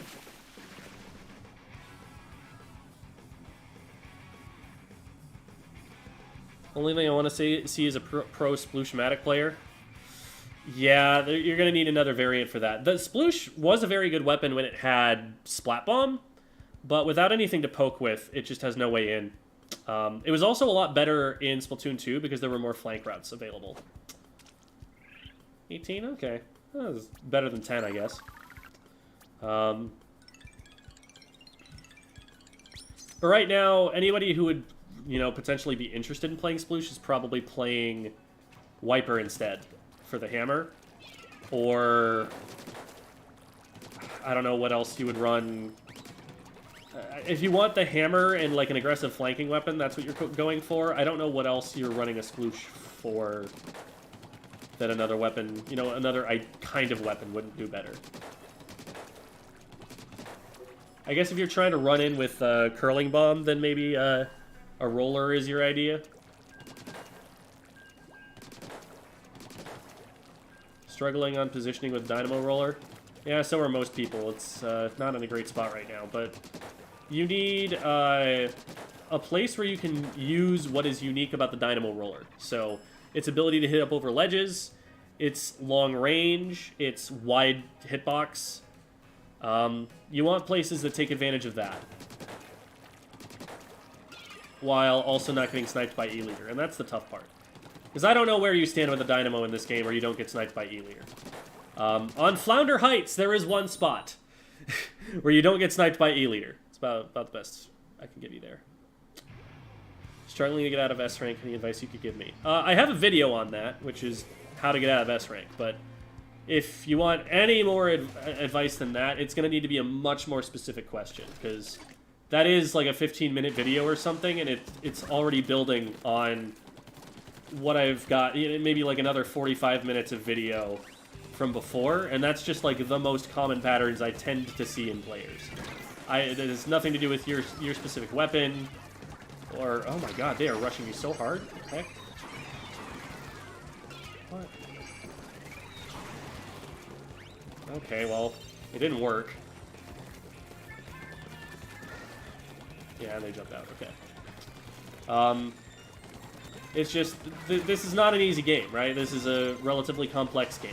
And it's something where I need to know what you don't know in some way to be able to help. That's why all of my advice streams have to do with VOD reviews.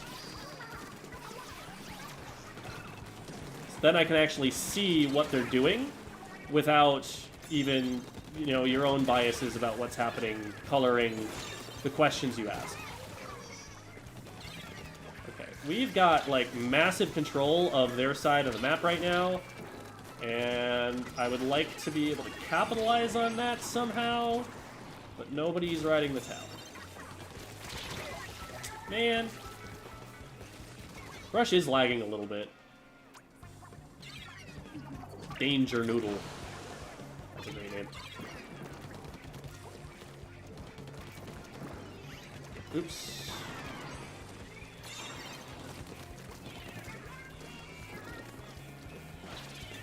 Oh my god. I was trying to do the squid search for so long there.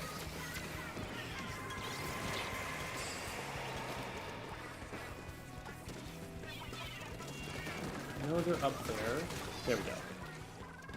Cool, and my teammate was actually able to get the other one, so we're good to move this. I'm gonna leave them on the tower here. Did they die off the tower instantly?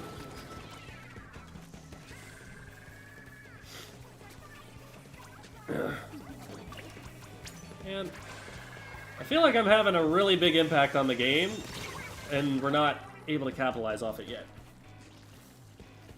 Maybe not on that exact play, but definitely had some like good streaks going here. And we've just ended up dying to somebody that I wasn't shooting at right that second. There we go. Okay. Probably should have had that checkpoint a lot earlier, but we're in good shape now. And I'm pretty close to having special. Oh my goodness.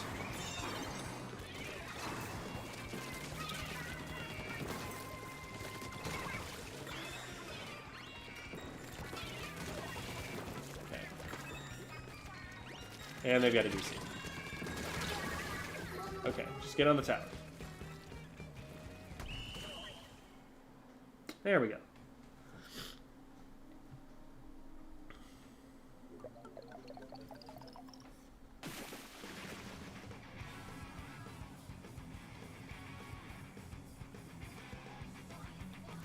Are there any Tri-Slosher mains in competitive?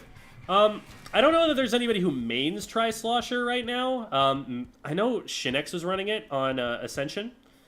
I haven't seen them play in a long time, so I don't know where they're at right now, but it is seeing some niche use on Flounder.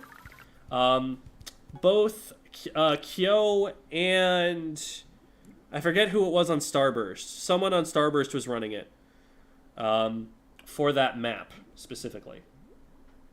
So those would be some good matches to go watch in 20XX. Which the go and watch the production that I was a part of. You know, go check me out there. Finger guns.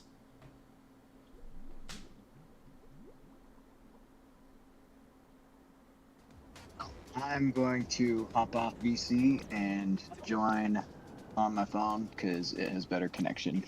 All right, sounds good. Oh wait, whoops, that's not what I was going to. I was trying to go to the shops because I haven't gone there yet.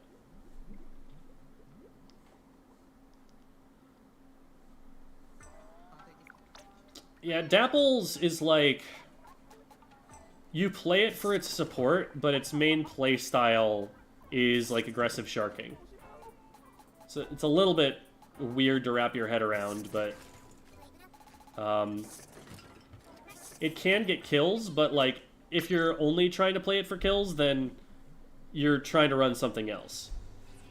You're playing it because it can do some things sometimes aggressively, but it gets tacticaler and beacons.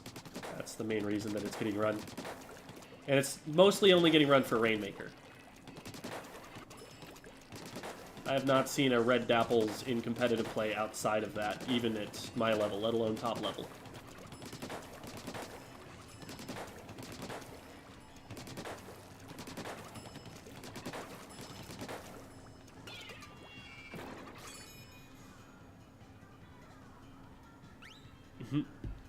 Go support Jim, but also stay here.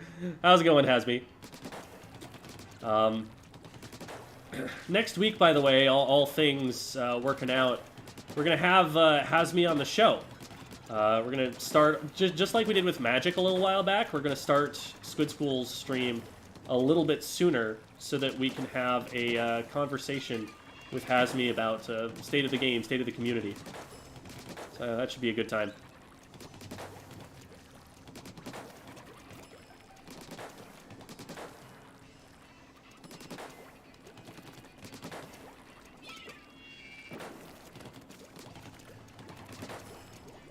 Turf gem? What do you mean turf gem?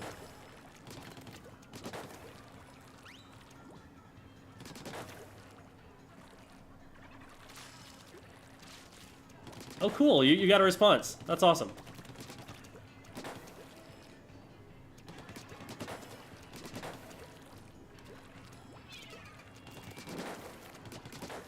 I should probably know who that player is. I'm trying to think, like, I don't know what they play.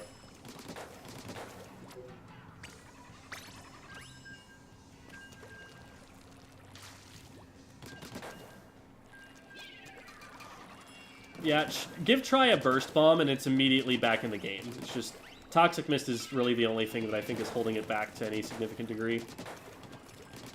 That and maybe the lack of flank routes. That's also a problem for it. But there are a lot of places where, like, you know, I could say where Inkjet is nice, but it's never going to have an Inkjet kit that has a bomb. Big sad. Can we talk about how there is one entire frontline weapon that has Inkjet, and that there are 0 entire weapons that have Inkjet and a lethal bomb? What's that about? Inkjet's not even that good. It's worse in this game than it ever was before, because there's no armor. Why'd they have to just not give it to anything?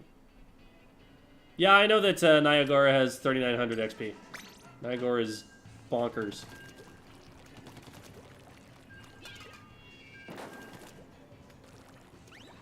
How good are you in Turf? If it had a rank? Probably as good as I am in any of the other modes, I don't know. You play Turf a lot like you play other ranked modes. Like, I think this is something that I think a lot of people just assume, like, oh, the game is completely different when you're playing Turf War. Like, yeah, there are some weird little aspects of it, like the fact that you really want your base painted in the first minute and a half or so, which takes you out of the game a little bit longer. But at the end of the day, the way you win Turf War is by pushing the enemy team back. Just the same way that it is the way that you get to the enemy clam basket, or the way that you keep the enemy team off the zone, or the way that you keep the enemy team off the tower. Like, it's all the same mechanics. So, it's, as long as you, like, know what you're doing in the objective modes, it's not going to be that different from how it is in Turf. Competitive Turf War would be interesting to have, as, like, as a ranked mode, but... You know, I don't mind that it's not, because there are some really weird, frustrating things that can happen in it. Can I get some forward pressure? Here, I'm getting this. Okay. I probably should have given that to them earlier, and just like, pushed up for them, because I was in a better position to push for them than they were in to push for me. So if I could go back and replay that, I'd just immediately chuck it to somebody else, so that I could go in. We're going to score like 3 more clams and then die. And then that's going to be the end of the push. But 47's not bad for solo queue. For competitive, you can usually do better, but... Okay, well... I'll take that trade, I guess. They're really going for that. Nope.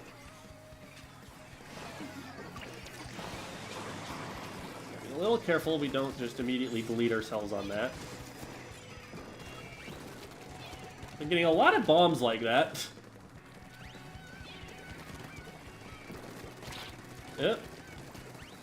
You didn't see anything. Hey, I said you didn't see anything. I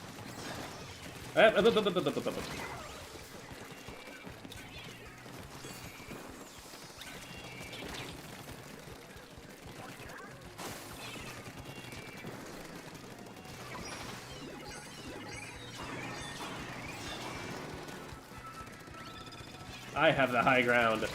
But you have a longer ranged weapon, so I'm still scared.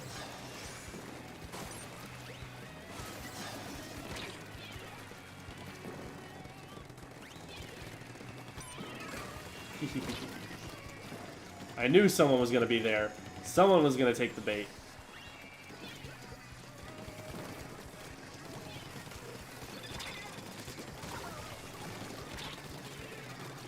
Ah! Shoot.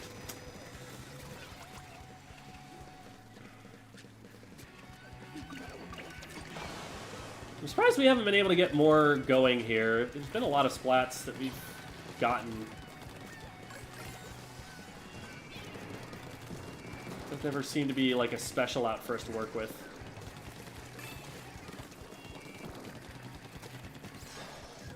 so close to special. There we go.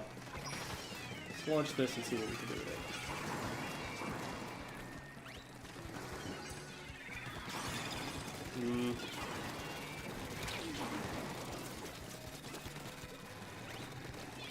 Yeah, they're gonna chase, and then I'm gonna catch them right here.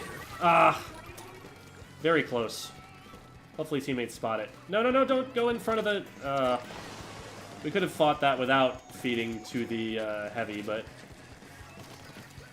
Still ended up getting the trade back, so it's worth it in the end. Like, if we just stall, we win the game, so it's not the end of the world, but I also feel like this has been a very KO-able game.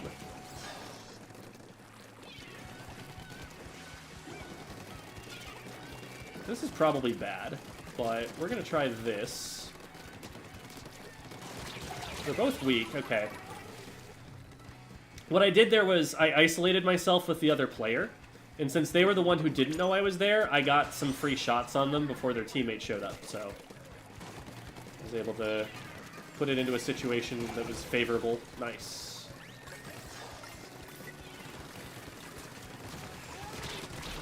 Whew, close one. Probably shouldn't have lived through that one. Can I get some support on that? Yeah, they're up there. That's gonna be hard to fight against. Oh, they're so weak. Please just explode. Ah.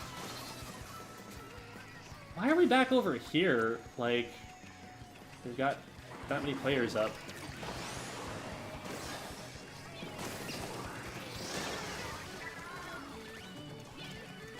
Should be able to stop this without any more damage being done. Just gotta wait for that shot to show up. I don't know where they are. Maybe they're just spawning in. Maybe they decided not to go for anything. So we got a player down on right, so we're gonna play back just a little bit. Oh, nice! Nice Zuka. If I can get 3 here.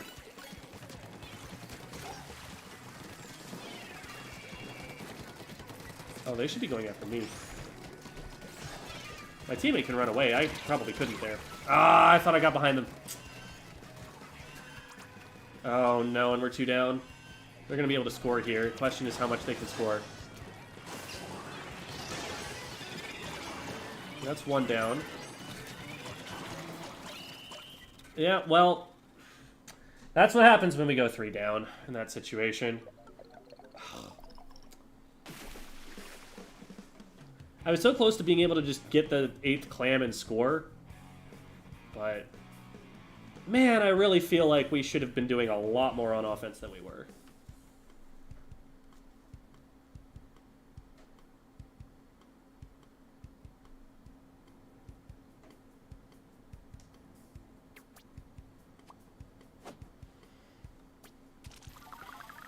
Yeah, I recognized you, Savage Cabbage. Yeah, that was right.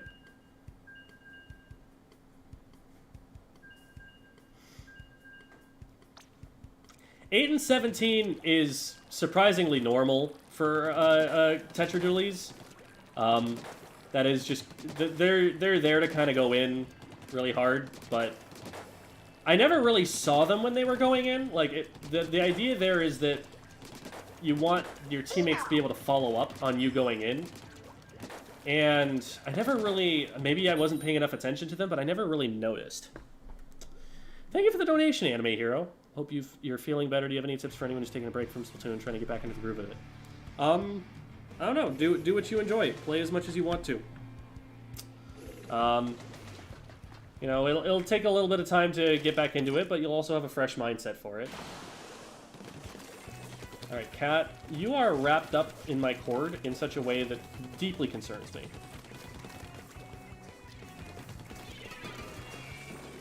That's 1 down.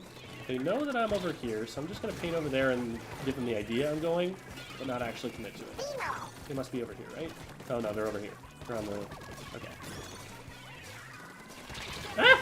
Okay, good job. Good job, team. Okay, Cat is settled in a position that is relatively okay. I do worry that oh no, this is less good. He's leaning his entire head on my left arm, which is going to make it a little bit more difficult to snap to shots, especially since he's probably not going to like it when I do that. Okay. Oh, I wasn't able to get inside it. Shoot. Nice. We've got so many clams. You'd think we can get something in. No, not quite. Alright. That player is dropping down. Okay, good job. 8.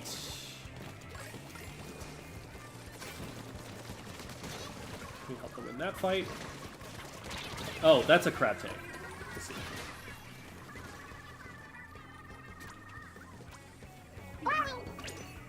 Cat is in lap and is purring. This is most excellent. Maybe not.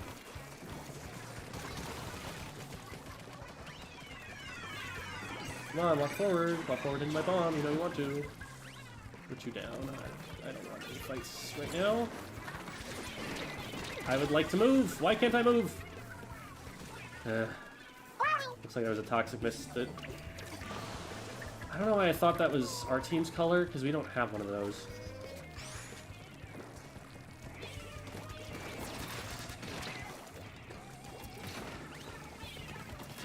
Well, that's unfortunate. Yeah. Probably could have gotten away instead of rushing it like that. I don't think I needed to go in quite as hard as I did. Okay, so they score, but it's just the mini. We're going to be able to counter score here, and I hope that our teammates recognize that.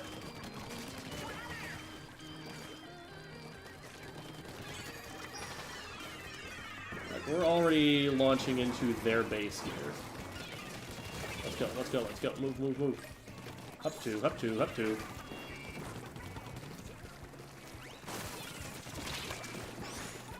I can't see. Okay. I didn't want to throw it off the ledge.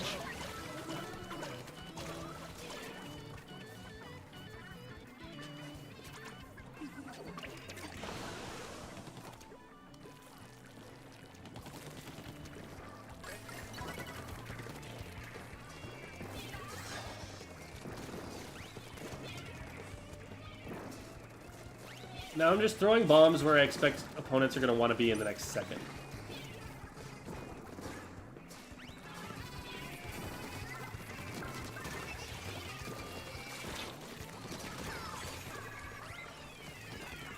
Alright, very cool.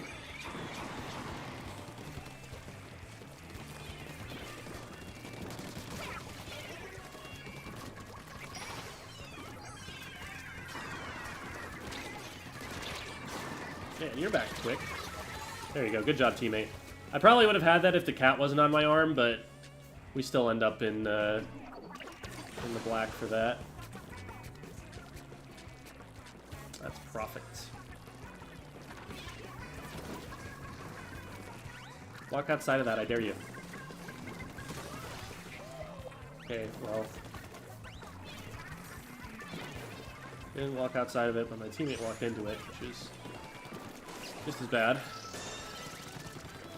Why are they fighting me? The basket's open. Fight them.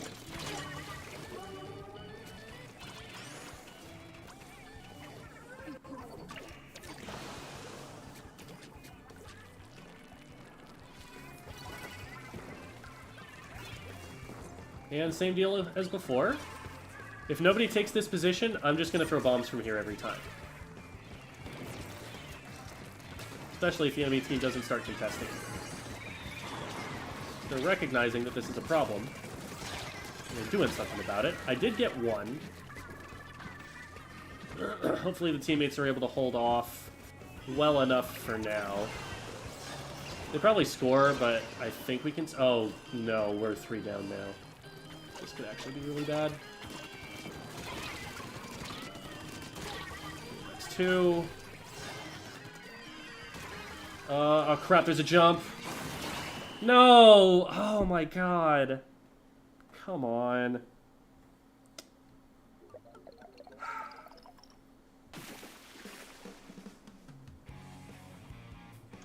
That's big sad.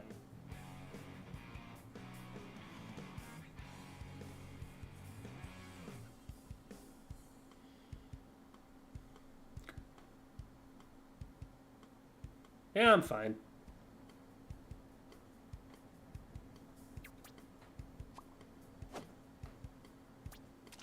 Putting hyphens in a YouTube title make it less likely to appear from search results? I don't know. Couldn't tell you.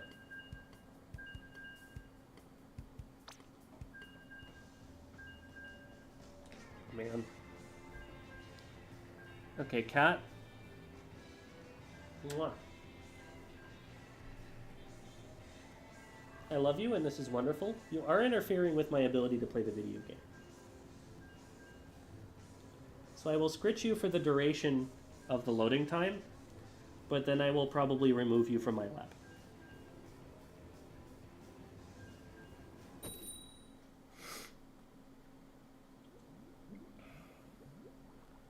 How's Mr. Romeo's day going? Okay. You know what? I'm not going to remove him. I'm just going to... There we go. I have encouraged him to leave by showing him what I want to be able to do with my arms. And him deciding, wait, that's not comfy anymore. Mr. Romeo has been doing okay, I think.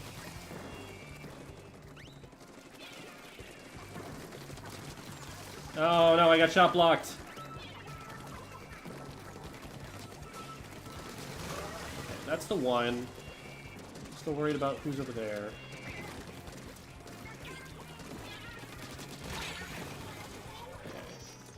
That bomb kept the machine off me until such time as I was able to get their teammate. Oh, crap. This is an unforeseen dilemma. Okay. Impressive that we made it out of there, to be honest. I did not think that was going to happen.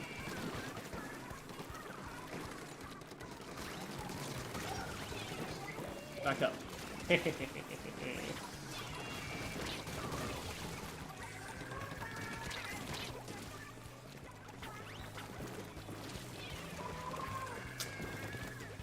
Well, we won a fight and we didn't have clams.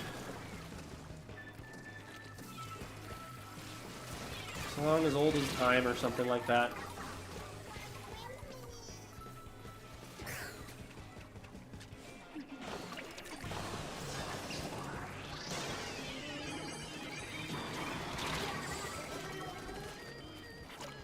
I'm getting so many of these bombs.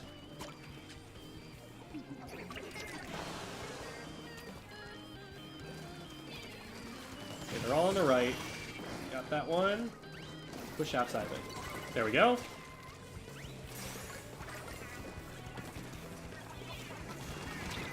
Ah. We're so split up. We need to be playing more together. We're just getting isolated.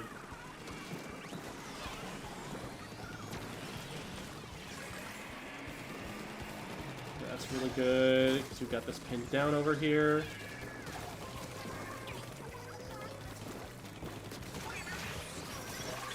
Oh, that's a roller.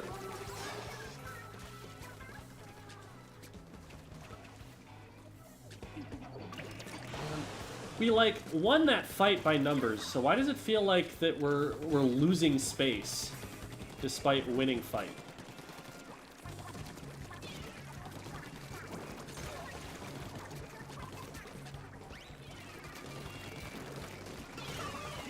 Nice. I need to get away from that. We are 2 down.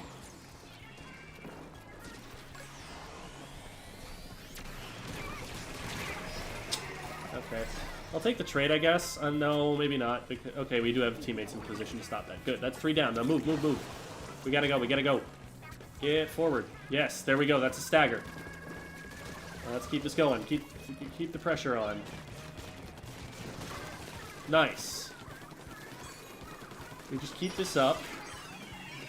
Should be able to get a clan made and get it into the basket. There we go. Beautiful. Ah, help. Okay. That's like 1 more clan, though. We're in the lead. There we go. Unfortunately, there's no pity clan for me to drop in, because I think someone picked it up at some point. But I should be able to just run some clans in. We've been able to keep this going for a while. I haven't accomplished much on this push. Ooh, let's go! Good stuff. Alright. Very cool. Let's see if we can be a little sneaky. Gotta help the teammate. Oh, they helped themselves. We got them. And now we can just go in and score again. We gotta go, we gotta go. Go help the teammate. They didn't have to die there. Why were we scared?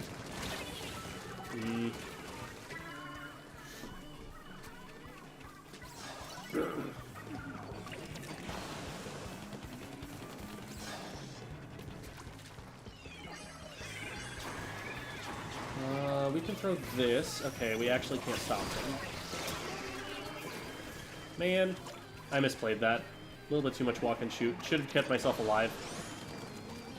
But we've got 3 down. I don't think there's any shot that they get back into this now. They do have... Okay, it doesn't count. I don't think the basket had closed. Because they had a power clamp, so I thought that they would trigger overtime. But I don't think our basket closed in time. So as soon as that fraction of a second that they had the basket open counted as the one chance they were going to have during overtime. So, all right. That's a solid win.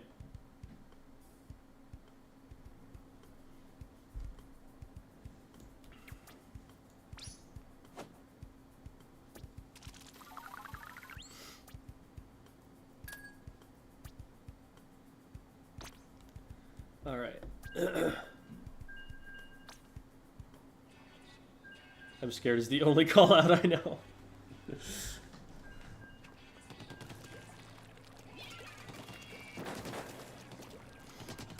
not the worst call out. It's got the same vibes as the Chara Zipcaster call out, which is F off, Spider-Man. You hear that, you know exactly what's happening to them. It's very effective.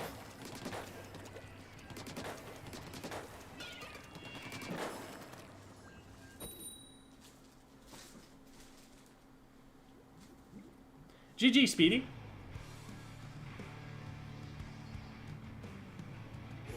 Have people been seeing fake gems? Like, is there somebody who actually, like, has the tag gem that's not me?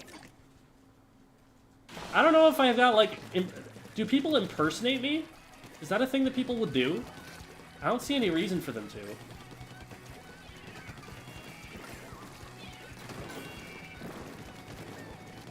I haven't encountered any other, like, competitive players that have that as their tag. I've seen JEM.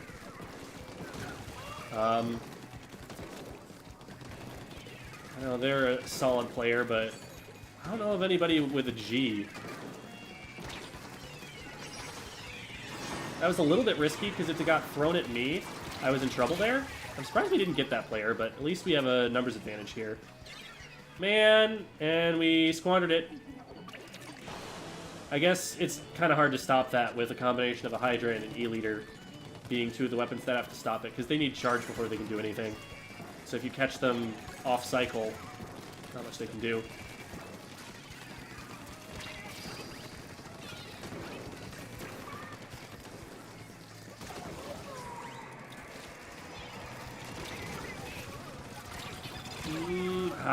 I needed my feet to not get painted by that. Could have made it out otherwise. Just get some special charge here, because we're not going to have a front line, and so we need something to be able to hold them back. Nice shot.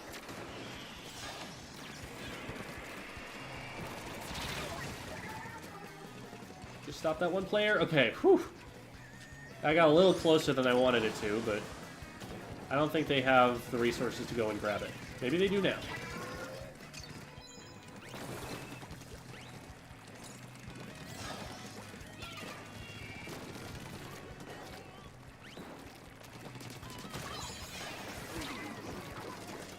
Oh, hi. Ugh. Double backline comps are always frustrating as a frontliner. You just feel like you have so much less support.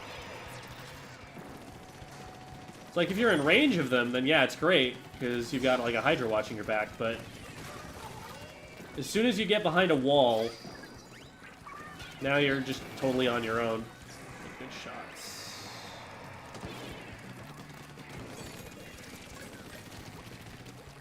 You are out of charge, but you have a friend. And like there's like nobody up front to help me with that push. Which there would have been probably if we had another player on front line. I am terrified.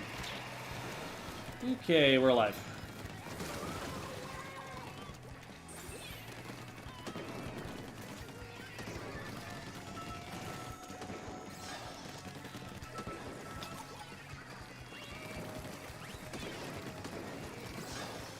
Surprised that bomb didn't get him. They're weak? Oh my god, they're so weak. Can we at least stop them from scoring? Oh my god. No. Gotta stop that so that can't come in. No, well, that makes it difficult.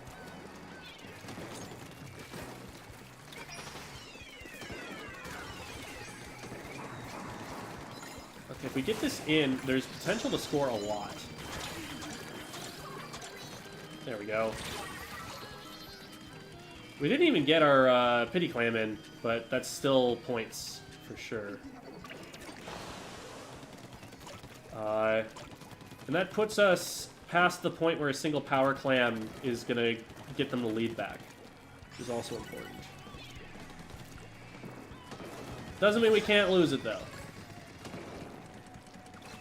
Where is that going to?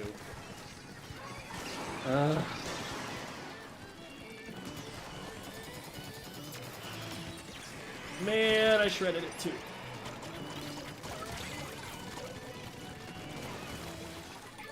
Still one over here. There we go.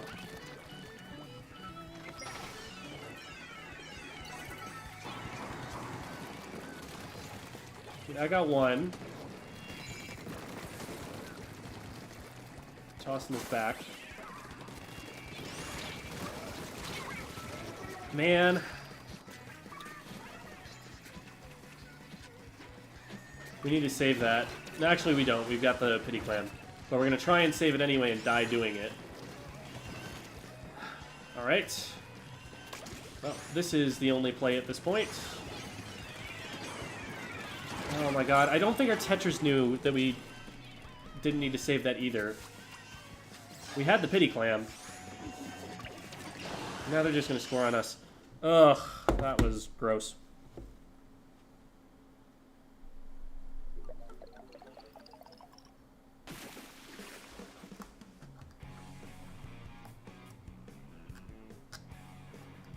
Did Gem have teammates named Hologram? I don't think so.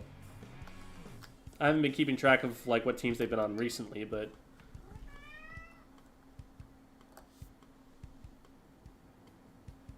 how do you approach Splat Zones as a weapon that can't paint well? Don't is one answer to that question. Another answer to that question is have 3 weapons on your team that paint well. And if none of those are an option, then you just have to get kills.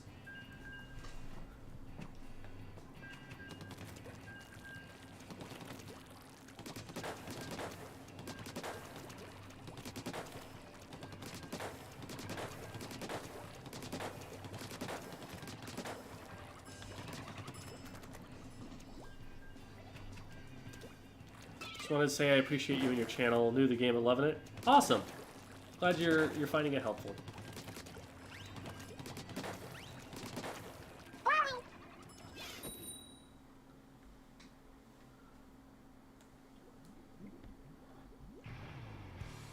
GG. Yeah, I don't think there are a lot of gem impersonators out there.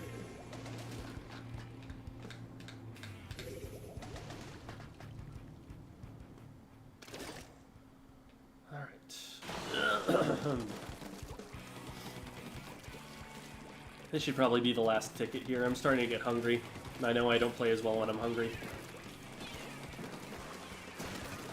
Alright, we got this, we got this. Let's go. Whew! Okay, close one. I know that there's someone watching me from here. Yep.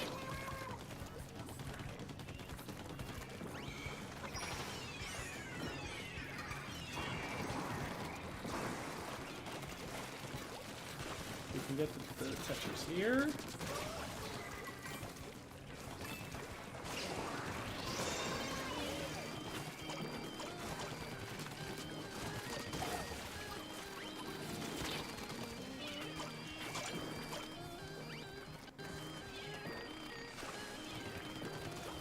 I messed that up.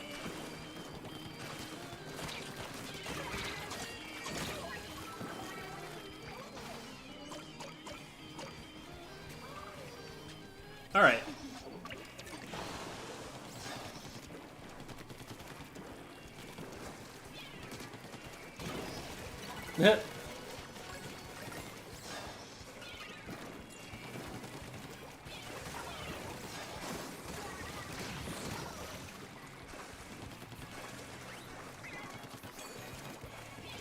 Yeah, the defense is feeling way more solid here, despite the fact that we have, like, no backliner.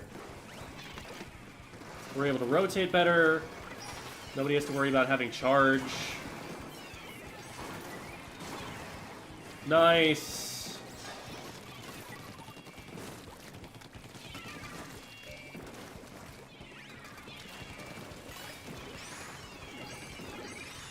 I really do not want to hold this, though.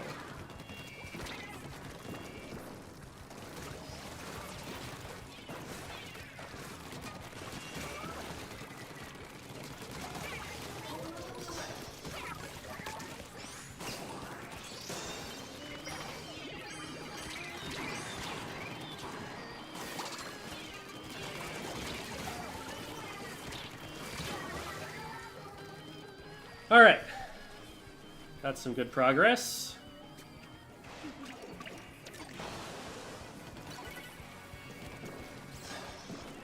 Hurtbox isn't a typo. Hurtbox is an actual terminology that gets used to describe. So a hitbox is the part of the attack that makes contact, and then the hurtbox is the part of the character that it makes contact with.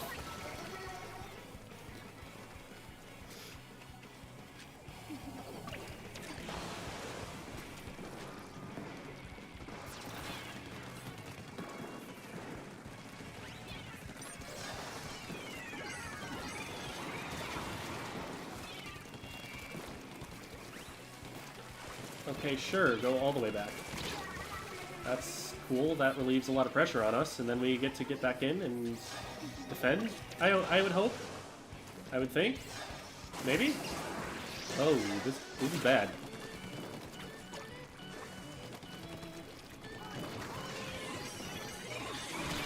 I don't know if we can stop this.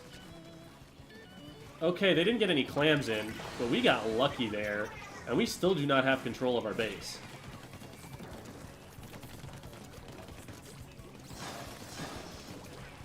Like, it's only a matter of time before they're back in.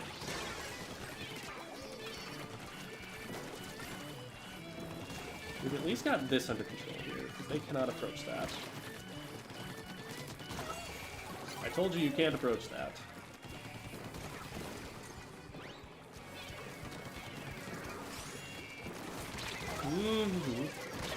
Man!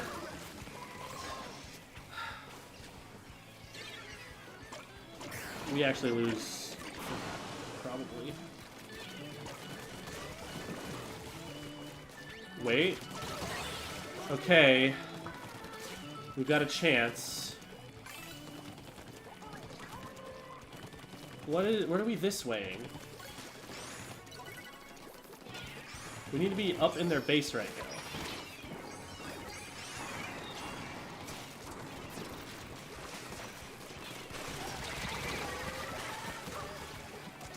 We should be able to score off that? Oh no. That's game. Wait, no it's not, because we got 2 of those in? How do we get 2 of those in? Okay. That was actually clutch.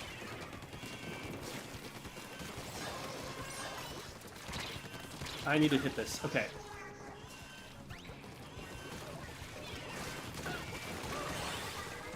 Woo! Wow. I don't know how we won that. That was way too close.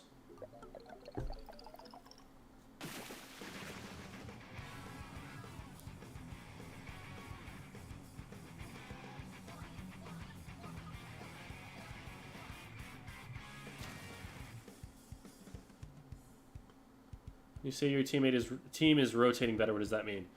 Rotating is moving from one position to another when you realize that the position you're in isn't optimal for the situation. The reason that backline weapons are worse at rotating is that there are fewer positions on the map that they would like to be in. Backline weapons need open sight lines and to be able to see over the top of cover, because, you know, the longest ranged ones are line of sight weapons. And they're also going to take longer to get there, because once they get there, before they're going to be impactful again, they need to be able to charge. So they're just slower in general to move from one place to another, and there are fewer places they're going to want to be in the first place anyway. Me as a T-Tech, there are a lot of different positions that I can relatively safely take, which means that I can get onto defense from offense, and from defense... onto offense more quickly. Or, like, if, for example, I notice that there's something happening on one side of the map and I'm on the other, I can get over there more quickly because I'm not as worried about being sharked on my way over there. Like, if there's an opponent there, I can often just fight it instead of really needing to be worried about checking my corners at certain distances.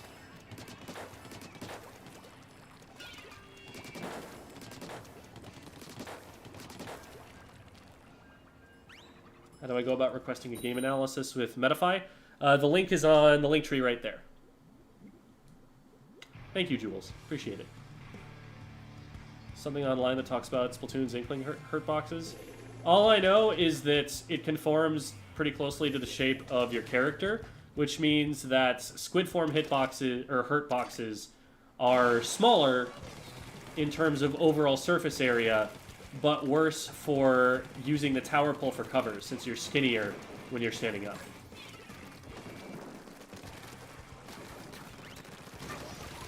Oh no, I can't help that. That's one player down. If they stay in here for too long... Okay, well, I needed to get out of there, which I either missed the jump or didn't do it fast enough. But teammates are back out on the map. Should be able to come out pretty soon here. What are they jumping to?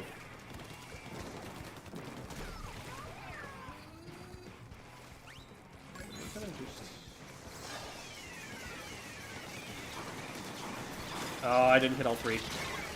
Oh, no, that was really bad. I should have been able to defend that.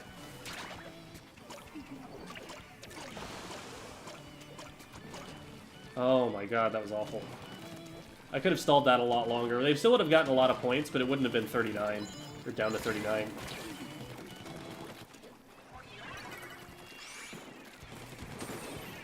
Oh, right, they have a leader.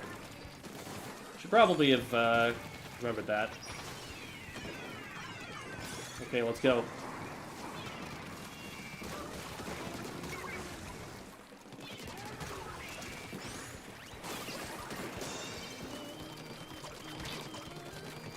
So weak. You shoot them once there.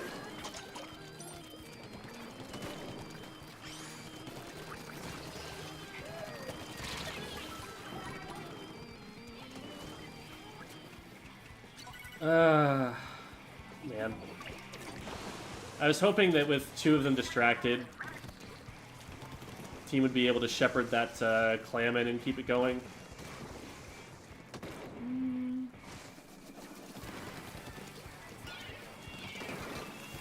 I don't know where I want to go from here. They don't see this, so we go here. Oh, that was a nice shot.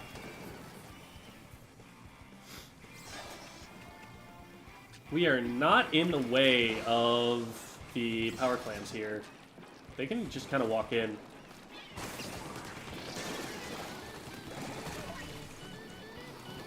Okay, that doesn't actually get them any points yet. And they probably won't get more Especially if I'm able to close on this guy. Nah, not quite. Good job getting away. Let's pop this.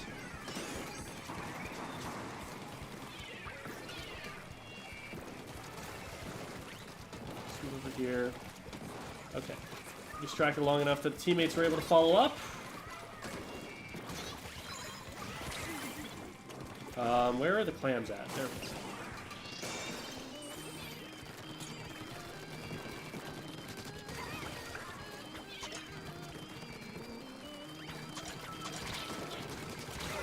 Okay, I got the trade, so a teammate is safe on the jump, and we probably take lead for that. 2 more clams. One more clam. Just find one more. Okay, whew.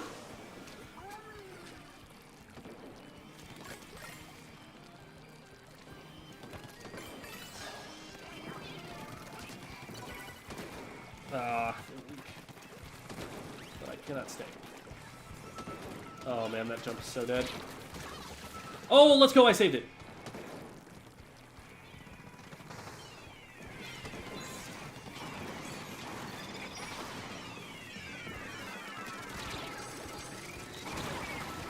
Yeah. Oh no. Oh, that's really bad. So we've only got one person defending that. Ah, oh, crap. Oh, they whiffed. Okay. It's the last player. So we do need Power Clam plus more for lead. Okay, I'm going to try and do what I did before and get their attention so that teammates can follow up somehow. Someone just keep being pushed over here. Nice.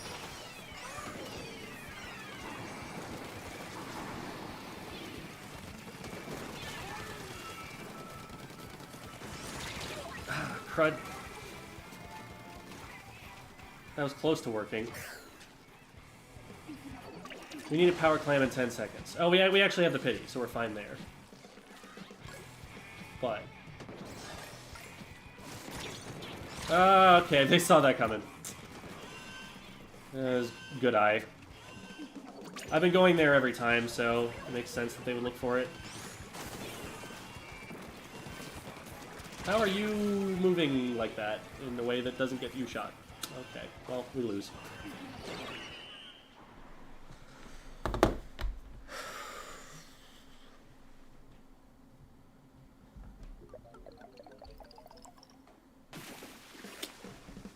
What tips do you have for Tri-Strike? I have been trying to use T-Tech, but I feel like I'm not getting the most use out of the Tri-Strike. There's a lot that goes into using Tri-Strike. You want to use it from a good position, first of all. If you're using it too far forward, you're just going to get rushed down and splatted. So you need to take a position that's like a good backline position or something, where you can actually see stuff to throw it at. You want to use it sort of like a Booyah Bomb as a displacement special. And sort of like a bomb rush, in that you want to stagger where you're throwing it so that things are either exploding at the same time and making them more difficult to dodge, or you're like progressively moving someone back, or you're trapping someone. There are a lot of different ideas, and they have to do with not just like where you aim them, like how from a bird's eye view you're surrounding the other player, but also the height that you're throwing it at, so you're controlling when it detonates.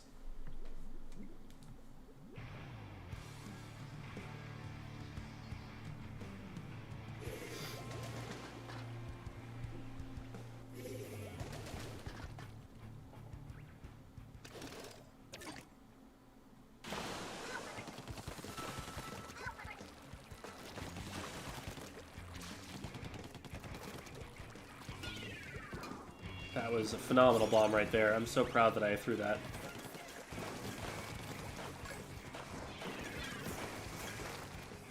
I see you. No. I saw you. I should get this. Okay. Oh, wow. I thought I'd healed enough. Well, it is a 52.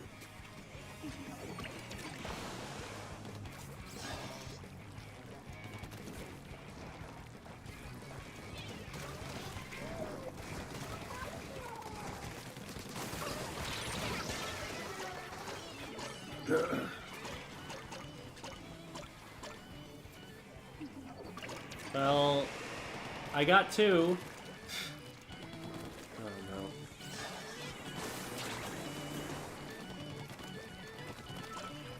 It's gonna be hard to actually stop them from KOing right now. Like, we need to go in and get picks, and that is not happening. We need to stop these players. Oh my goodness.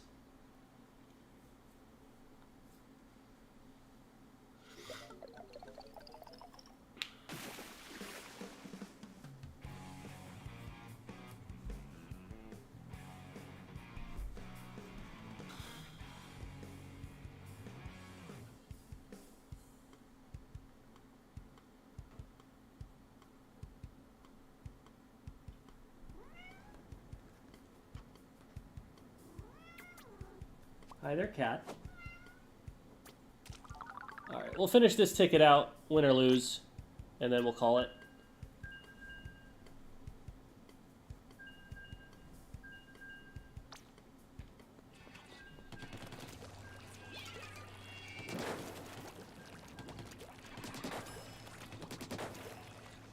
Okay, so we know Daft there.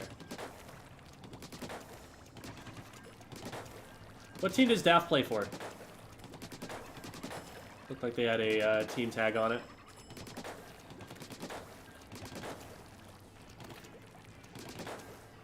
Coco Raid. I haven't heard of them.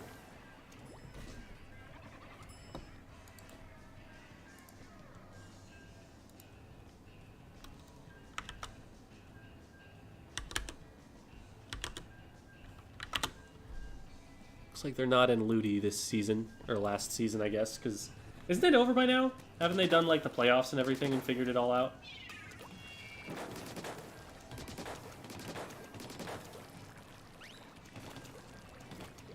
Yeah, I've beaten after Alterna.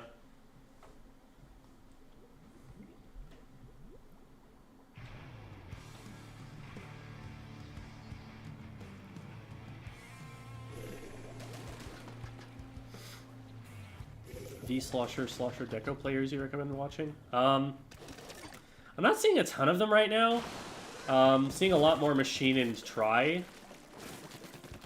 which is weird. I feel like V-Bucket is like very close to being good enough for high-level comp. But there's always, you know, old like Soda Slosher content from Kyo. Still a lot to learn from that, even if it's on Splatoon 2.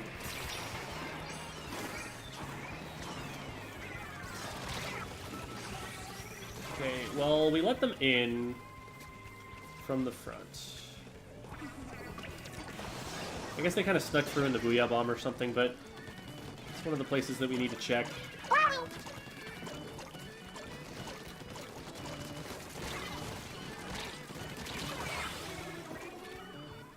Okay.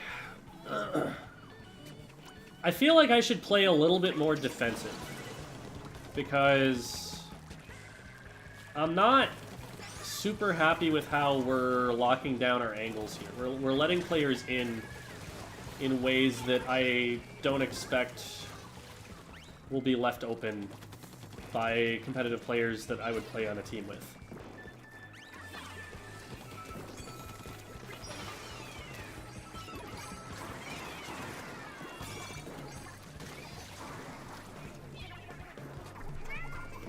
Hi there, cat.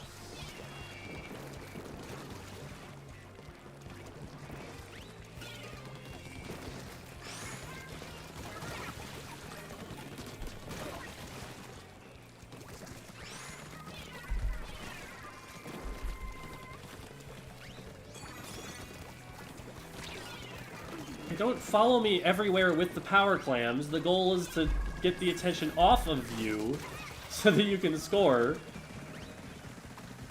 Okay, you know what? Ah, crud. Okay, cat, please. Yeah, not just one power clam, mind you, but 2 power clams that drop over a one-way ledge on top of me, who is trying to be stealthy. Got the shred. which is something. Now, there is still someone over here, and I would like to be inside this before they get on me. Unfortunately, I was not able to, but I was able to stall long enough that they couldn't get the basket. Teammate jumped into mid. They're gonna die.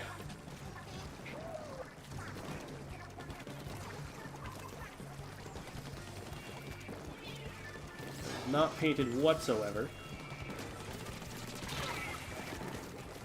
And, like, now, it's like, everyone's rotating to the same spot that I'm at, but, like, after I get there, instead of covering a different angle than the one that I'm using.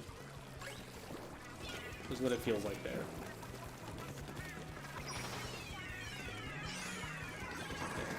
Let's try and move up. I like to this way, trying to get the team coordination going. There's a roller on me, and I don't want to get snuck up on. Okay. Now that was a good push. And now our goal is just to keep the basket long enough that teammates can relay clams in.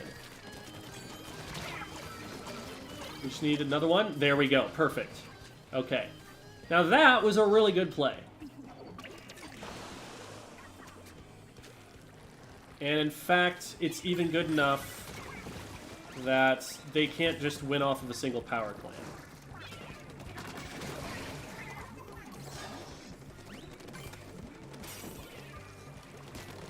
Okay, come on. We tried that before. And see, there again, like, my teammates are all rotating over to that same spot that I was at, instead of covering other angles. Oh, they've got a DC. That is unfortunate for them.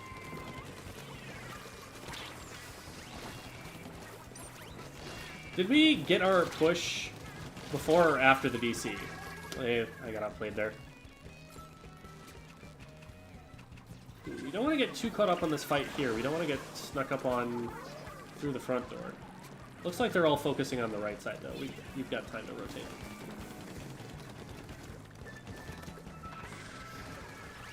So, we're just going to play really low risk. Not try to feed in and lose agency over the end of the game.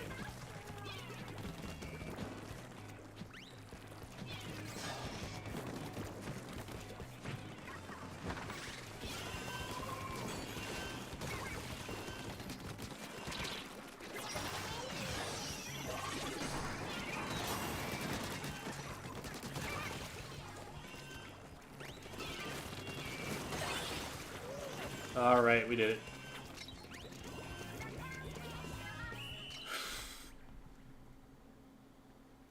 Before the DC? Alright, good. That always feels better.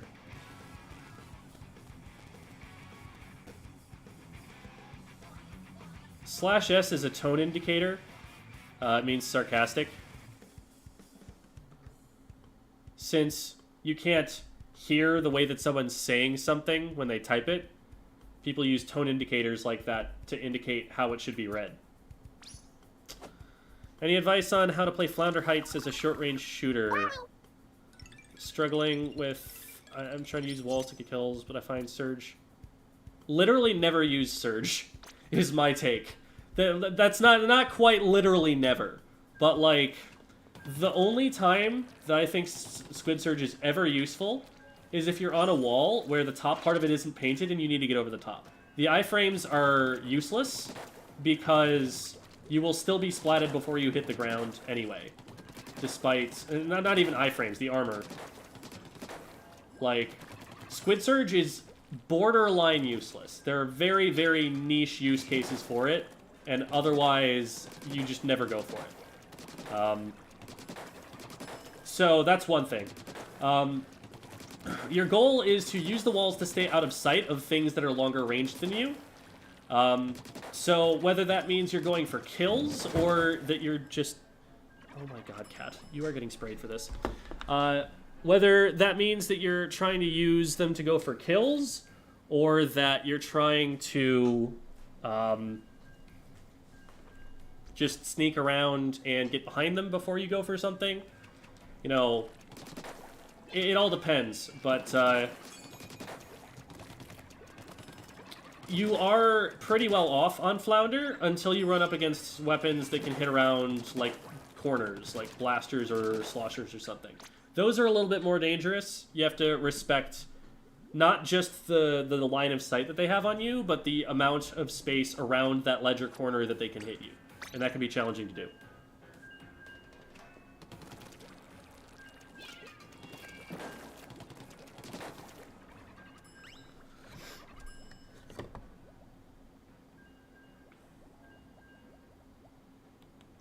Yeah. The one other time that I will say that you might want to Squid Surge is if you're going to go up over a ledge and someone's pre-firing you and you still want to take that fight for some reason. That is extremely situational. It's more of a mix-up than anything, but that is an idea.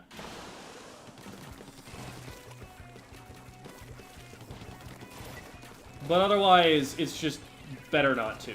It is straight up slower to Squid Surge, no matter what situation you are in.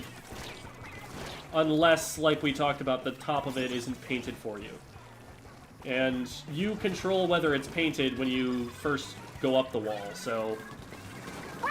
You know, probably better to just paint it for yourself.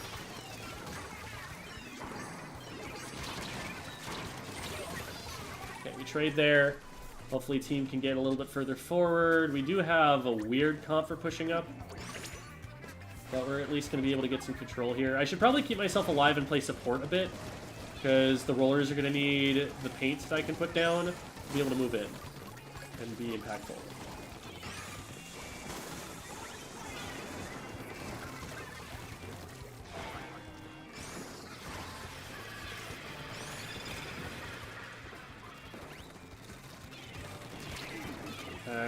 Don't want to be here, don't want to be here.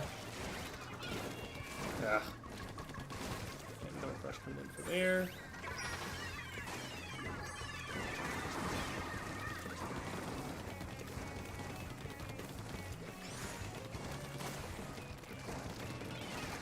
We didn't get any splats with that tri-strike, but we did take space. We were able to get mid-control in terms of paint. And that's letting us... it's at least relieving a lot of pressure. We're still dying a lot, so we haven't been able to really get a foothold yet, but we're getting further forward on the map.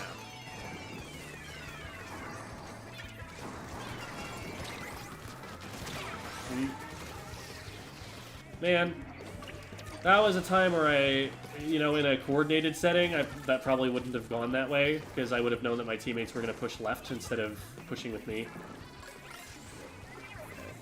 So they know exactly where I am. And we win anyway.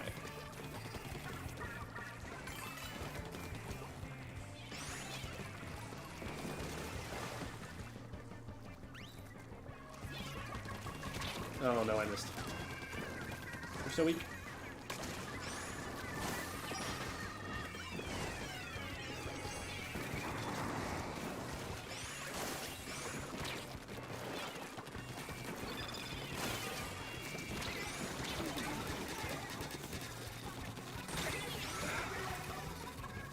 Juggling power clams is probably not the idea there.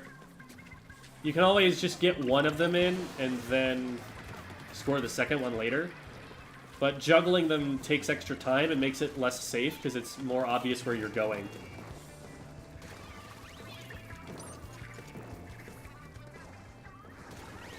Nice. Okay. Got a good fight win there. Ooh, hello. There we go, there we go. That's it, teammates. Good follow-up. Oh, man, it is so uncomfortable having that much blue ink where I'm landing, but...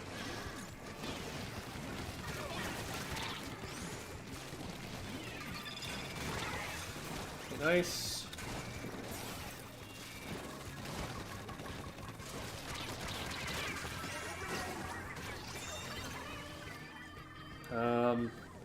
Are we going to be able to get anything out of that? Probably not. There's no help for our teammate there.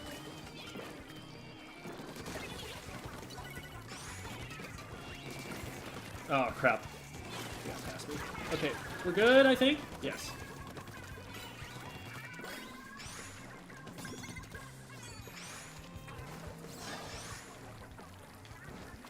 gonna draw everyone over here, and then we're gonna tri-strike them.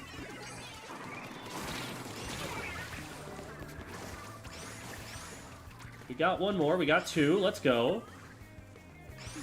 They threw that up on top, so I don't think we're gonna be able to grab that, but... This gets me in, let's get that in, and that's a lot of points.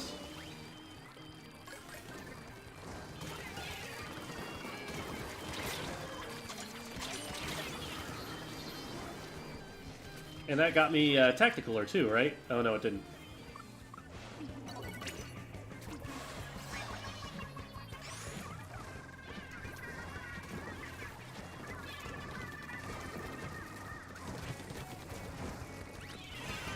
Ooh, okay.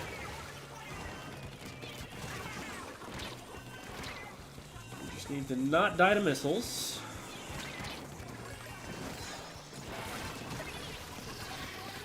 And we're good.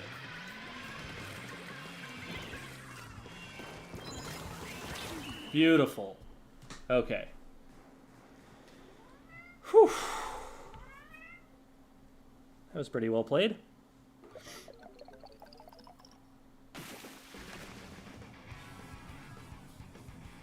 It's not more of an aggressive splatling rather than a backliner.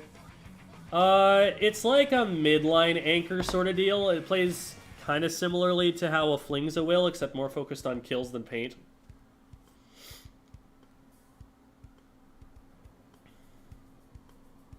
Like, same kinds of positions that it'll take. Alright, we got our plus 10.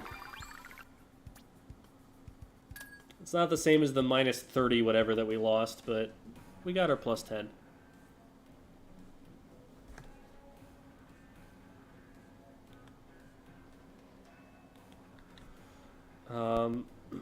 That's at least 4 points you scored there.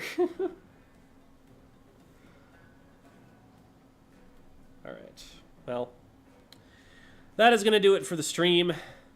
Already gone on pretty well longer than we usually do, and I'm hoping to maybe get a video out for tomorrow. So I'm going to head out, but we're going to go over and raid. And let's see who it is that we're going to raid.